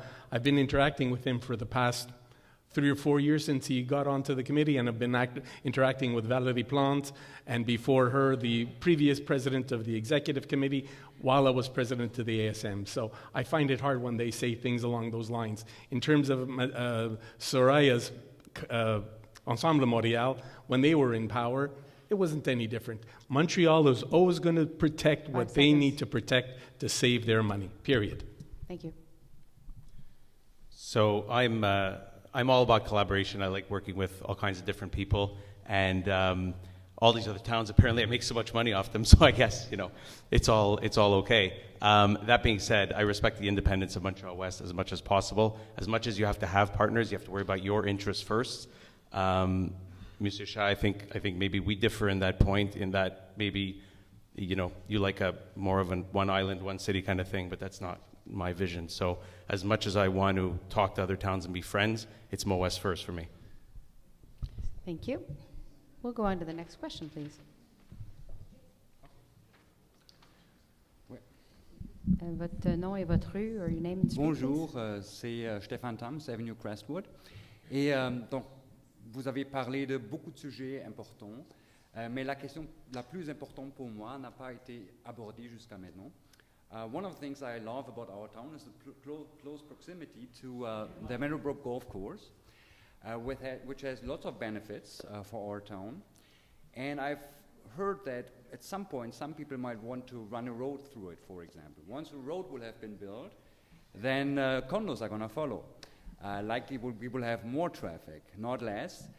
We'll certainly have more air pollution that causes cancer, more noise pollution that causes stress, in addition to other issues that will arise. It also will come at an excessive cost. So my question is, what are you going to do to protect Meadowbrook from destruction? And may I ask who that is addressed to? To the mayor. Mayoral candidates. Okay, so we'll start with Mr. Masella. So you each have 40 seconds. Thank you. To be clear, I've always been in favor of preserving Meadowbrook. I don't believe that there could be a road that could go through there. They're talking about extending Côte Saint-Luc Road. At one point, the developer of that land wanted to develop it and build Côte Saint-Luc all the way down to the 20, but he didn't want to foot the bill for it. So I am never going to be in favor of opening that up in anything. I'm okay with it as a golf course. It would be better, I think, as a more accessible place, as a park. I think that's where I would see it more. But again, we're just on the periphery, and you in particular are right on the periphery. So that land belongs to Montreal and to Côte Saint-Luc, and I'm going to continue supporting it, staying as green as possible. Thank you. Mr. Forlini? I agree with Mr. Masella on that. Unfortunately, we don't own any of the land. That's Meadowbrook Golf Course. Myself and Martha, we met with the Friends of Meadowbrook. We're happy to support what they do. To be honest, I'd like to see their group even grow.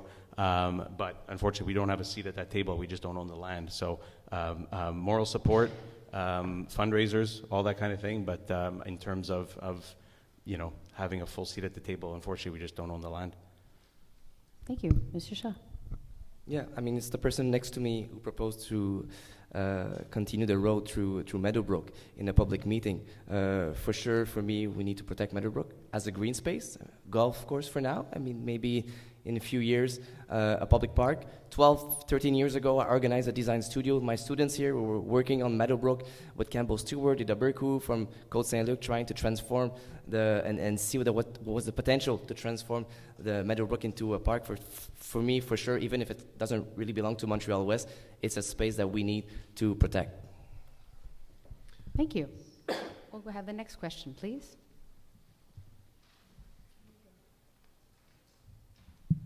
Hello, can you hear me? Hi, I'm Julie Tasca-Brown.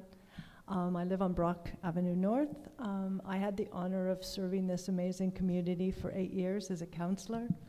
I have a lot of questions, but I'm going to focus on one, which has already been partly answered by Mr. Cha. I think there were a lot of things that I did with the council that I'm very proud of. But one of the things that I'm most proud of is initiating and getting a beautification plan for Westminster developed. And one of my biggest frustrations is that it was never implemented. That's another question. But my question is, one, do you think this is a very important part of building a better, safer, more community-spirited place? And two, if you do, what would you do to make Westminster a better place for businesses, for people, for pedestrians, cyclists, everything? Thank you. Oh, I'll start with the mayors, but if there's extra time, I'd like to hear from the other candidates. 30 seconds, gentlemen. So I do believe that Westminster is our main street, and it should look like our main street. I mentioned in a post a while back that there's some empty businesses, and it's starting to look a little shoddy with the roads the way they are and the sidewalks. I met with the Westminster Business Association, or what's left of it, because unfortunately nobody wanted to meet because they hadn't met with a councillor or anybody in years. And the truth is that Westminster Business Association should be the heart of our town. We've had street fairs, there are grants for this. They went away without support. I'd like to bring that back. I'd like to make the infrastructure safer, cleaner, more beautiful. We've talked about, burying the garbage and hiding the power lines, but there's a lot to be done. I could talk to you after. Yeah. No, don't worry about it. It's a big question. And thanks for your question. You're right. I mean, Revitalize Westminster was written in the 2009 master plan of the city. Here we are in 2025, and only a few elements have been done. So I think that we need someone who has the experience of managing projects like this, of designing street, but also at getting funds. There's program like Oasis program in Quebec. You can have up to 29 million in studying, designing, and implementing projects like this. This is what we need now to do. Thank you, merci. Mr. Masella. I agree that the Westminster could stand some beautification. I don't know that I would consider it my top priority, Julie. In terms of what the business association can and can't do, we were the council that put it together, met with them, and unfortunately the leader of the business association kept changing and kept leaving. So any time that the business association, and now we'll have a councillor who's on the business association who has a business, anytime they want to meet with us, we've given them the space, we've given them the tools, we gave them street festivals to help them. Mr. Masella, the time's up. Thank you. Thank you, Julie. Appreciate it. Next question, please. Hi, Elan Rose from Garden Road. If you don't know where Garden Road is, please come see me later. A lot of you probably don't. I'm going to ask everybody this question. It's going to be fun. Aside from the mayor and sitting councillor, if everybody could just put their hand up a little bit. Just put your hand up. Who is presently, if you are presently on a committee, be it task, which I know you're not, or environmental action, please put your hand down. If you're already on a committee. Okay, so my question is to those who are not on committees, who have not been volunteering, because what you are about to do is to volunteer. If you're to volunteer on the city council, where have you been with us? Because I've heard a lot of complaints about traffic and safety, and I've been on task for some 25 years, and I can promise you, a lot of people don't come to our meetings at task and help us solve the problems where we need to solve them. So, where have you been? I believe the question is directed to the seat 2. So you each have 1 minute to answer it. Ms. Locombe, the floor is yours. Thank you so much for this question. I have been involved in the town. I have not been sitting on committees that are run through the council, but I have been serving with Meals on Wheels, and I also am now working with the Montreal West Horticultural Society. And I've also been involved with my kids' schools. My sons go to the local French school, which I think gets forgotten a lot. I know it's not actually in Montreal West, but it is the local French school for our kids. So I've been involved there as well. Thank you for your question. I do know where Garden is. Small little street, very nice. From an operations standpoint, I understand your frustration about traffic. When I was the foreman here in Montreal West, from an operations standpoint, we made sure the sweeper was there before 7 o'clock, before traffic started. Made sure garbage was gone before 7 o'clock so people didn't get frustrated about us having a truck stop there. And for Julie to ask the other question about how we support, or how we did support our commercial, after the lunch rush that everybody sees, that tons of kids enjoying themselves, the garbages are full. We used to send the foreman, not the foreman, but the guy to pick up the garbage twice a day, beginning of the day and then after lunch, so the street would look a little bit nicer for the commercial residents there. Hope that answered your question. Thank you. Thank you. Next question. RMNA. Can I say, Julie Ducharme, you have my vote? You're doing a great job. Okay. I just want to say. Okay. Thank you. I'm not sucking up to the moderator. So Desiree McGraw. We're going to have words. I live on Wolseley. But North, you had my vote. But grew up on Strother North and Wolseley South and Valentine. So long-time Mo-Wester, and obviously the M&A for NDG in Montreal West. And I just want to say how much I admire each of you for stepping up. I listened to your opening comments on YouTube, and you have all my admiration and respect, because running for office ain't for the faint of heart, and I would be happy to work with any of you, whoever is elected. So I just wanted to say that. My question is going to be for the two women who we haven't heard much from, and it's about violence in politics. Benny and the council, we've seen many meetings where, frankly, very nice neighbors become not so nice and quite aggressive in council meetings. And we're seeing a rise in political violence in the US, in Canada, and Quebec. And just a couple of stats, then I'd really like to hear from the two women candidates in particular, since we don't have time to hear from everyone. But according to the Union des municipalités du Québec, en termes de violence verbale, 62% des candidats, des élus, ont vécu de la violence verbale, 46% de l'intimidation et des menaces, 36% de l'harcèlement, 4% de la violence physique, 1200 signalements d'incidents envers les élus en 2019 et 2023, 741 démissions depuis 2021, and this is before the elections. So what would you do if you're elected or re-elected to ensure a more civil discourse in our municipal politics, and it's the municipal politicians who really bear the brunt of a lot of the aggression that we see in politics? Thank you. We'll start with Ms. Small-Pennefather. You have 45 seconds each. Great. Thank you for the question, Desiree. And I have to agree with you. Like, I stand with her, and I stand with myself, and I stand with all the women who come out in municipal politics and any level of politics. Desiree, as you know, a lot of women have withdrawn from politics, and I have to say a lot of it's on social media. And it's about respect. And when we talk about transparency and values and ethics, you have to be respectful. And there's a difference between having respectful discourse and between having a disagreement to becoming disrespectful and targeting somebody. And it really becomes a bullying. And we're very lucky in this town that people are very respectful. But I stand with my female council. And it's really about education and informing and awareness. Thank you. And making sure that we have a platform that we can do this in a respectful way. Thank you.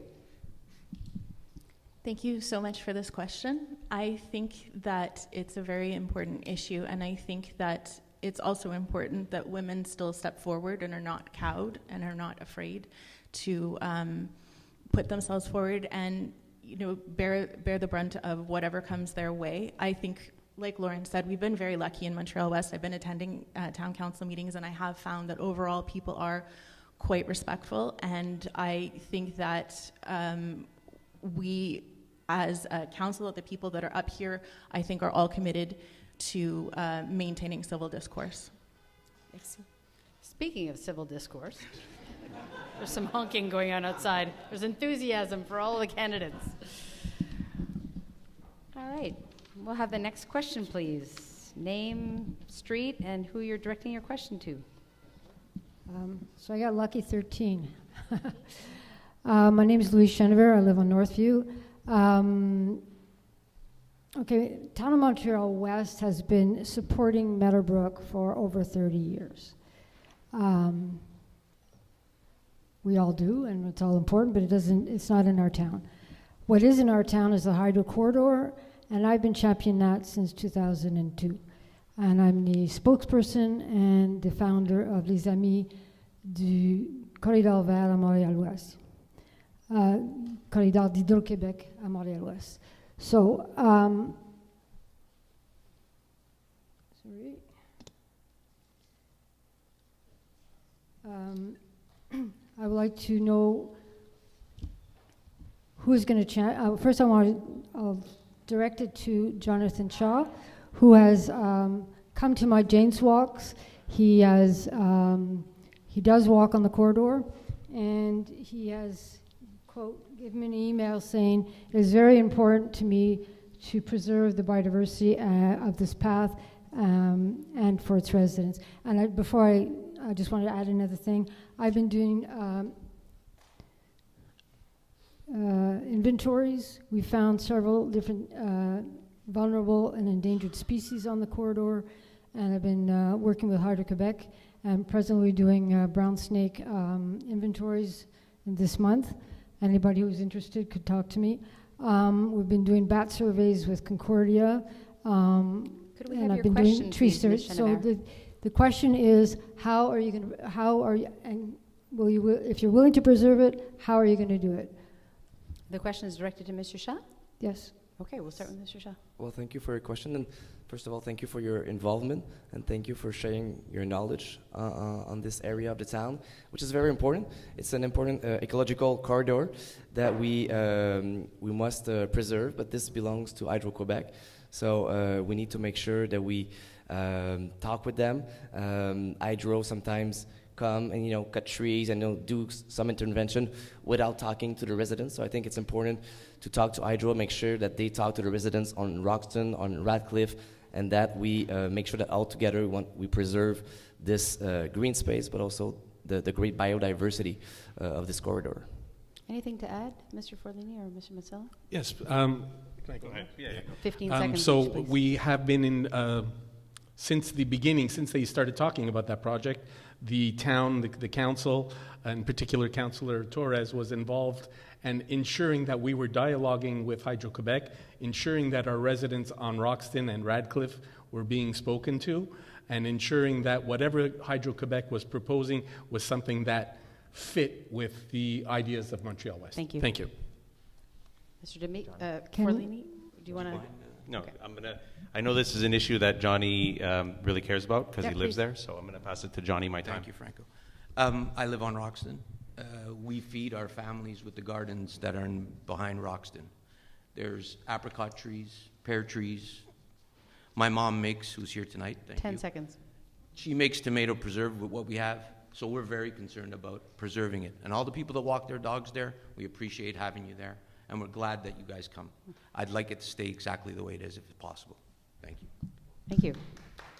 Can any of the councillors also Unfortunately, Ms. Chenever, your time is up. Thank you. We'll have to pass the mic to the next question, please. We're actually down to our final few questions, folks. Believe it or not, it's already almost 9:10, so. It's Barbara Brzezinski on Wolseley North, and this is directed to Mr. Shah. Mr. Shaw, you stated earlier that you've served as principal advisor and team leader for Parc Jean Drapeau in the 2030 Conservation Design and Development Plan. Since Parc Jean Drapeau is considered an agglomeration installation, we, the citizens of Montreal West, must help fund it, even though we're not located nearby. How do you reconcile your involvement with this project with your claim to defend Montreal West's interests? Has your perspective changed since you've moved? And on that note, I recall that at the last meeting, when you're already a candidate for mayor, You asked the mayor during the second question period about renaming a park after someone who's still living. You pointed out that a Quebec commission advises against this practice and that the City of Montreal does not do it.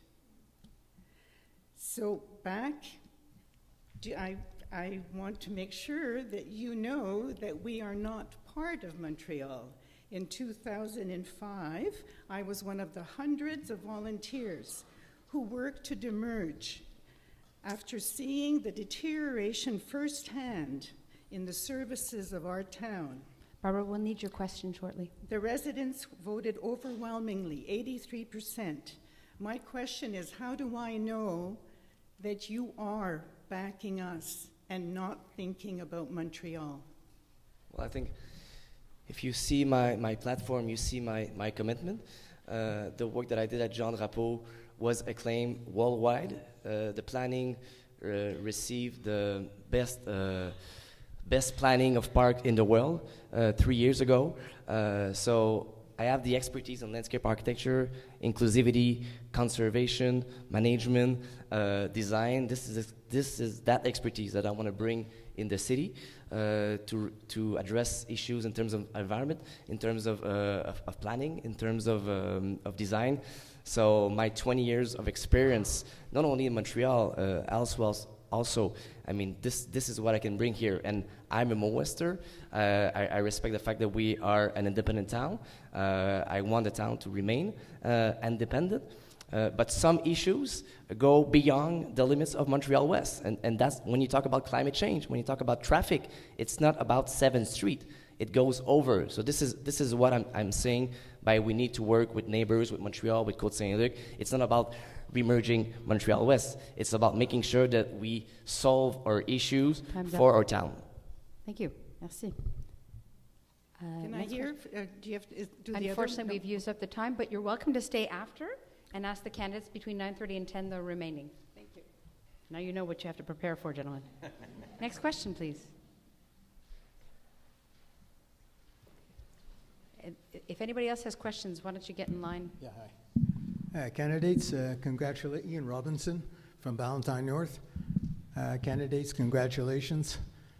Franco, I got a quick question for you, because I know you like questions. How you doing, Ian? Yeah, good, man.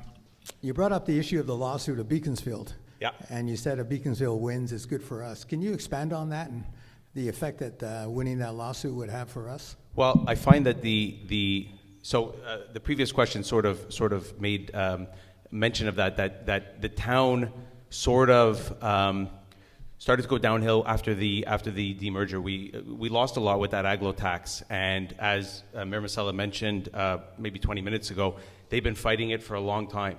But yeah, finally, but my question was specifically, if they win. I'm coming to that. Sorry, okay. I talk a lot. Because we don't have much time. You'll get to know me. I talk a lot. Basically, if they win, what their thing is that they should have a seat at that table to get to know exactly what's happening with the funds, and actually for us to keep more of that money.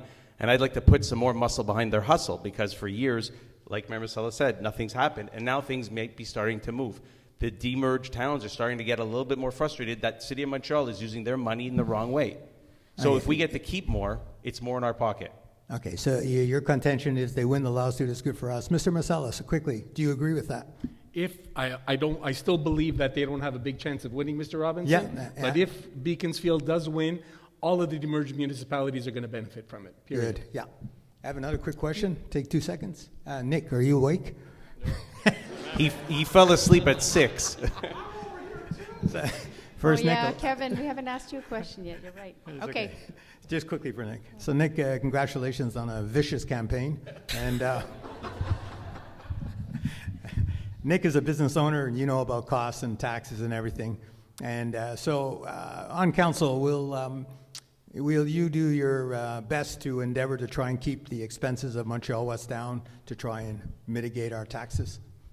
Yeah, so as a councillor, I'll definitely look at any possible avenue to revise contracts, perhaps lower costs, and hopefully increase our tax base somehow, and make sure that our arena has full programming to bring in more income, hopefully from other municipalities. Great. Thanks, Nick. Yeah. Thanks, Ian.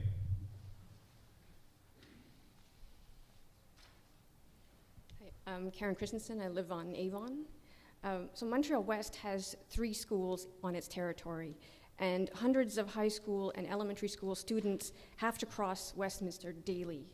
In many cases, these crossings are treacherous. So I would like to know, what would you do specifically to make these crossings safer for our children? I'm directing this at the mayors. Wonderful. Candidates. Who started? I don't even remember. Me neither. Sorry.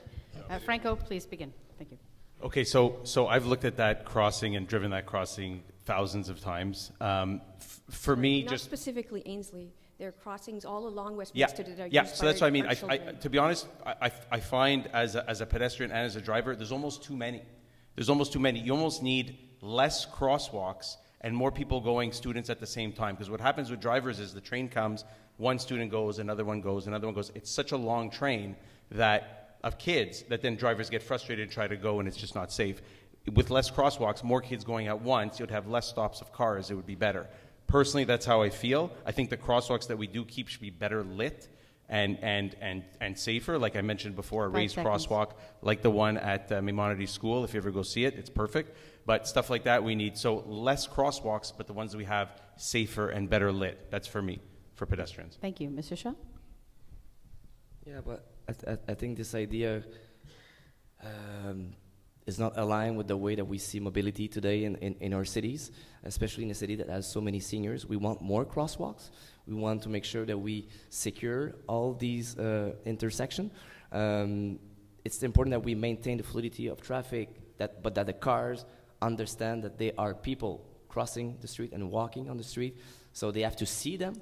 So the design of the street, the redesign of all Westminster need to take this in account. Thank you. Mr. Marcello? I just want to address one thing. In terms of raised crosswalks, the STM has a very solid policy that when there's a bus route there, they will not allow a raised crosswalk. That's the first thing. Second thing, in terms of what can be done, those bump outs, and Julie's here, so she remembers this very clearly. We took a lot of grief for those bump outs that are on Parkside and that are on, I forget the other street now, one of the other streets. Those have been very, very effective, shortening the distance that pedestrians need to cross the street. We've seen studies that say that those people are making much better stops now at those stops compared to the other ones that weren't done. Thank you. Thank you. This will be our final question before we move on to the closing comments. Yeah, so there's one. Oh, I don't think we'll have time for it, unfortunately, but the candidates will stay around after for your question. Ellen, we'll have to get your question directly to the candidates after the evening.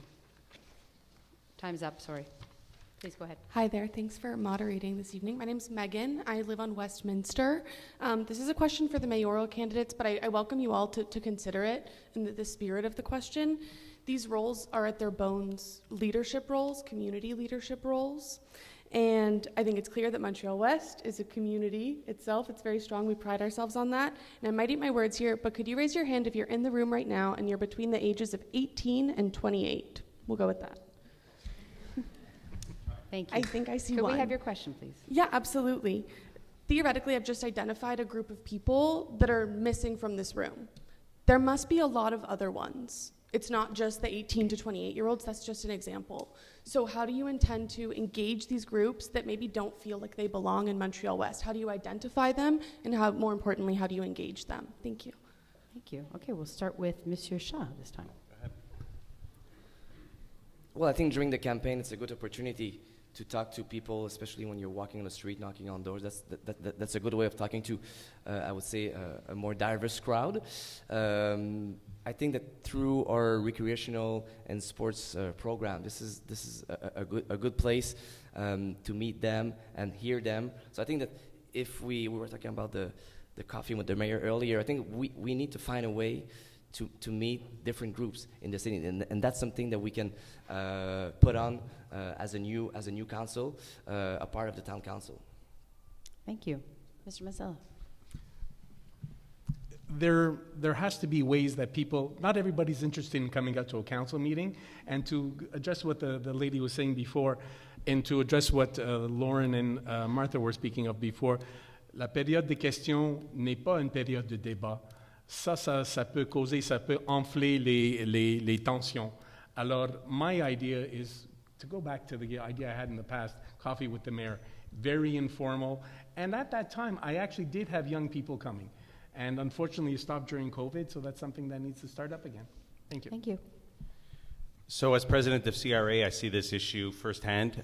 We have lack of volunteers, but it goes beyond that. Just kids nowadays are having a tough time even finding first jobs.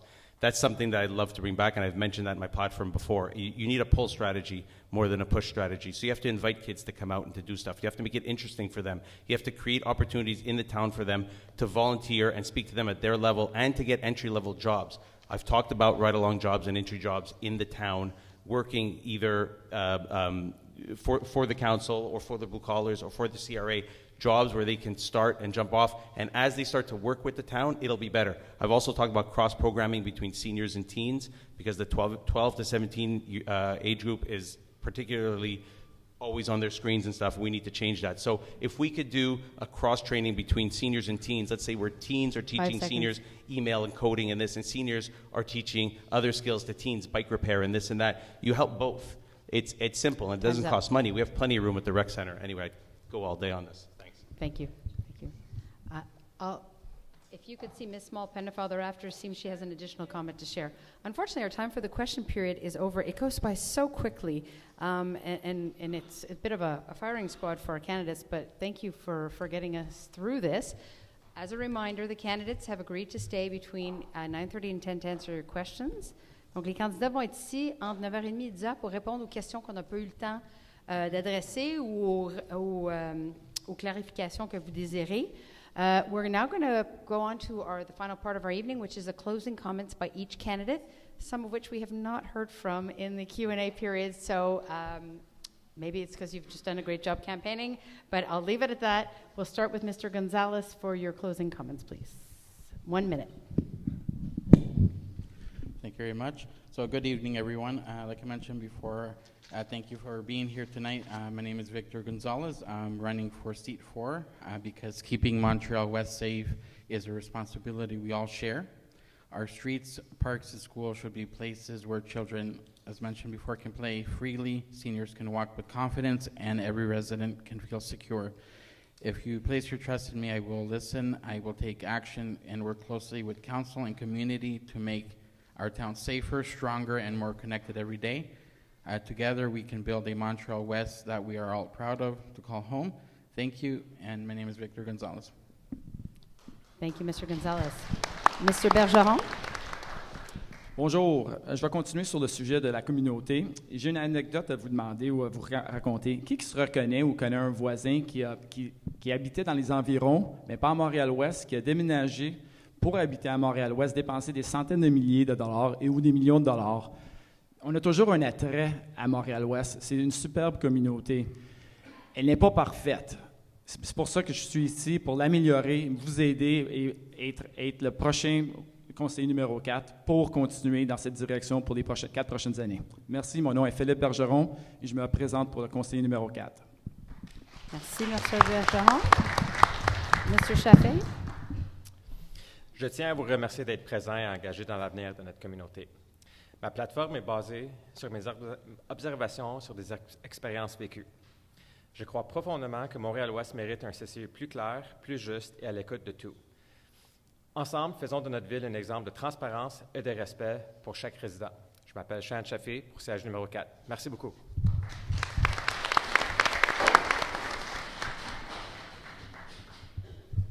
Merci aux candidats du siège numéro 4. Thank you to the candidates of seat 4. We'll now hear from our candidate of seat 3. Thank you, everyone, for coming out tonight and sharing this experience with me and all the other candidates. I look forward to my upcoming mandate and to working together to achieve meaningful, measurable improvements to our town. Merci à tous et bonne soirée. Thank you, Mr. Tassé. We'll now go on to the candidates for seat 2. We'll start with Mr. D'Amico. Thank you all very much for coming. I really appreciate you taking the time to come out tonight. I know it's not always easy, but it's important.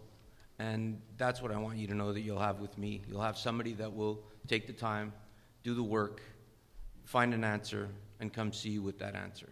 So if you give me the opportunity November 2nd, know that you'll have somebody that will find an answer and come and see you with it. I appreciate it. Thank you.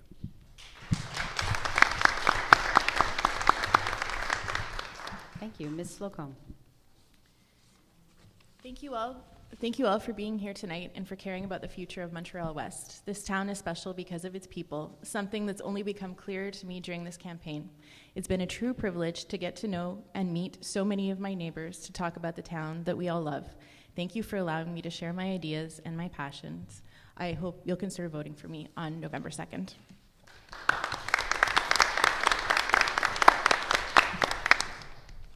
Ms. Bell-Pennefather. Thank you for your thoughtful and challenging questions. There is significant work ahead for our town with a strategic and forward-focused plan. We continue this journey together. Here goes my report card. Significant changes to the bylaws for traffic changes to the level crossing at Ainsley to increase safety, application of provincial grants to secure funding for the level crossing, advocacy and meeting with the SPVM, EXO, CPKC to increase ticketing by 20%, parking study to update parking bylaws, full comprehensive study for Westminster within our territory. So if you want somebody who is passionate, committed, experienced for our town, please re-elect me for seat number 1 on October 26th or November 2nd. Thank you. Thank you. And Mr. Aladdin. Donc, encore une fois, merci. Merci à tous les candidats pour leur discours et les réponses aux questions. Merci à vous qui sont venus ce soir, ainsi que les personnes qui ont regardé sur YouTube. Thank you again to all the candidates for their presentations and for answering all the questions. Most importantly, thank you to all the residents for really the amazing questions that you posed tonight, either in person or for those that have followed on YouTube. I've been a resident for nearly 45 years, and I've seen this town grow and evolve. My drive and desire to make our town safer and a more amazing place to live is why I'm here on this stage tonight. There is so much more in store for Montreal West. With your support, I will help lead this town into the future. When you go and vote, please consider voting for the candidate who you think will make your life a little easier. My plan to improve safety and improve transparency and communication will do just that. Thank you all for your support. Merci pour votre soutien et bonne soirée. A big round for all our candidates. Well done. Well, that is the end of the evening. C'est la fin de notre soirée de rencontre avec les candidats. Oh, sorry. Yeah. They don't care about that. My sincere apologies. Julie wants to watch the Blue Jays. And thank you. Any word on the score? Anyway, we'll get to that in a second. My sincere apologies. We'll now close out with the closing comments from the mayor, starting with Monsieur Chat. Yeah. Merci, Julie. Extrêmement désolé. Merci à vous tous. So, our town is changing and at a turning point in its history. As its demographic evolve, we must ensure that it meets the needs and aspirations of its residents. We must review the coexistence of transportation modes, address road safety issues, optimize commercial development, offer accessible housing for seniors, ensure tree canopy regeneration, and adapt to climate change, all while maintaining the cultural and sports program that define our community. I commit to creating a living environment that is healthy and inclusive, adapted to the needs of families, young people, and seniors alike. This vision is centered on the revitalization of our beloved Westminster Avenue, the commercial heart of our city. I want us to be proud of our city, to be able to move around with ease and pleasure, and to strengthen the identity of Montreal West. As the new mayor, I'll be ready to serve from the first day of my mandate. Thank you. Merci.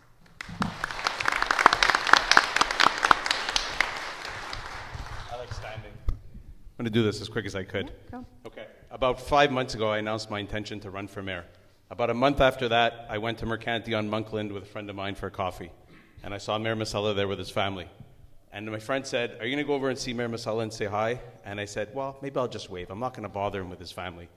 He's worked so many years with this town, he deserved a little bit of a break. I have tremendous respect for you, and you know that." A couple of months later, Jonathan Cha texted me and came over. He wasn't sure if he wanted to run for council or mayor, and he wanted to chat with me and maybe see if he could join my team. We had a long talk, maybe an hour, and I was very impressed with his knowledge of infrastructure and building things, and I thought, man, this guy has a lot of depth of knowledge, but not as much breadth of experience. So on the one hand, you had the right man in the right place, but at the wrong time. And on the other hand, you had the right man at the right time in the wrong place. On November 2nd, vote for Franco, the right guy at the right time in the right place. Thank you. Thank you. Mr. Masala. One candidate mentioned in their publicity about not needing to seek out professional reports and of parallel citizen committees. You can pander to those that feel that every decision is made by 5,200 residents. That's not the case. As an elected official, you need the fortitude to make a properly informed decision and abide by it. That comes with experience. The other candidate lauded the fine work they've done for Projet Montréal, or City of Montreal. Fine work, but work that was a negative for Montreal West. Remember, this is Montreal West, not Montreal. So again, why me? Why now? Because we need the experience we've shared for 16 years. And more importantly, we need the experience and continuity as a new crop of councillors gets up to speed. That doesn't happen day one. You must now decide who you want to lead Montreal West. Candidates who have ideas but zero experience in the public domain, or somebody who has the experience and leadership for our community. I respectfully request you honor me again with your votes. Please, though, it's important you do go out and vote. It's your responsibility. Thank you. Merci.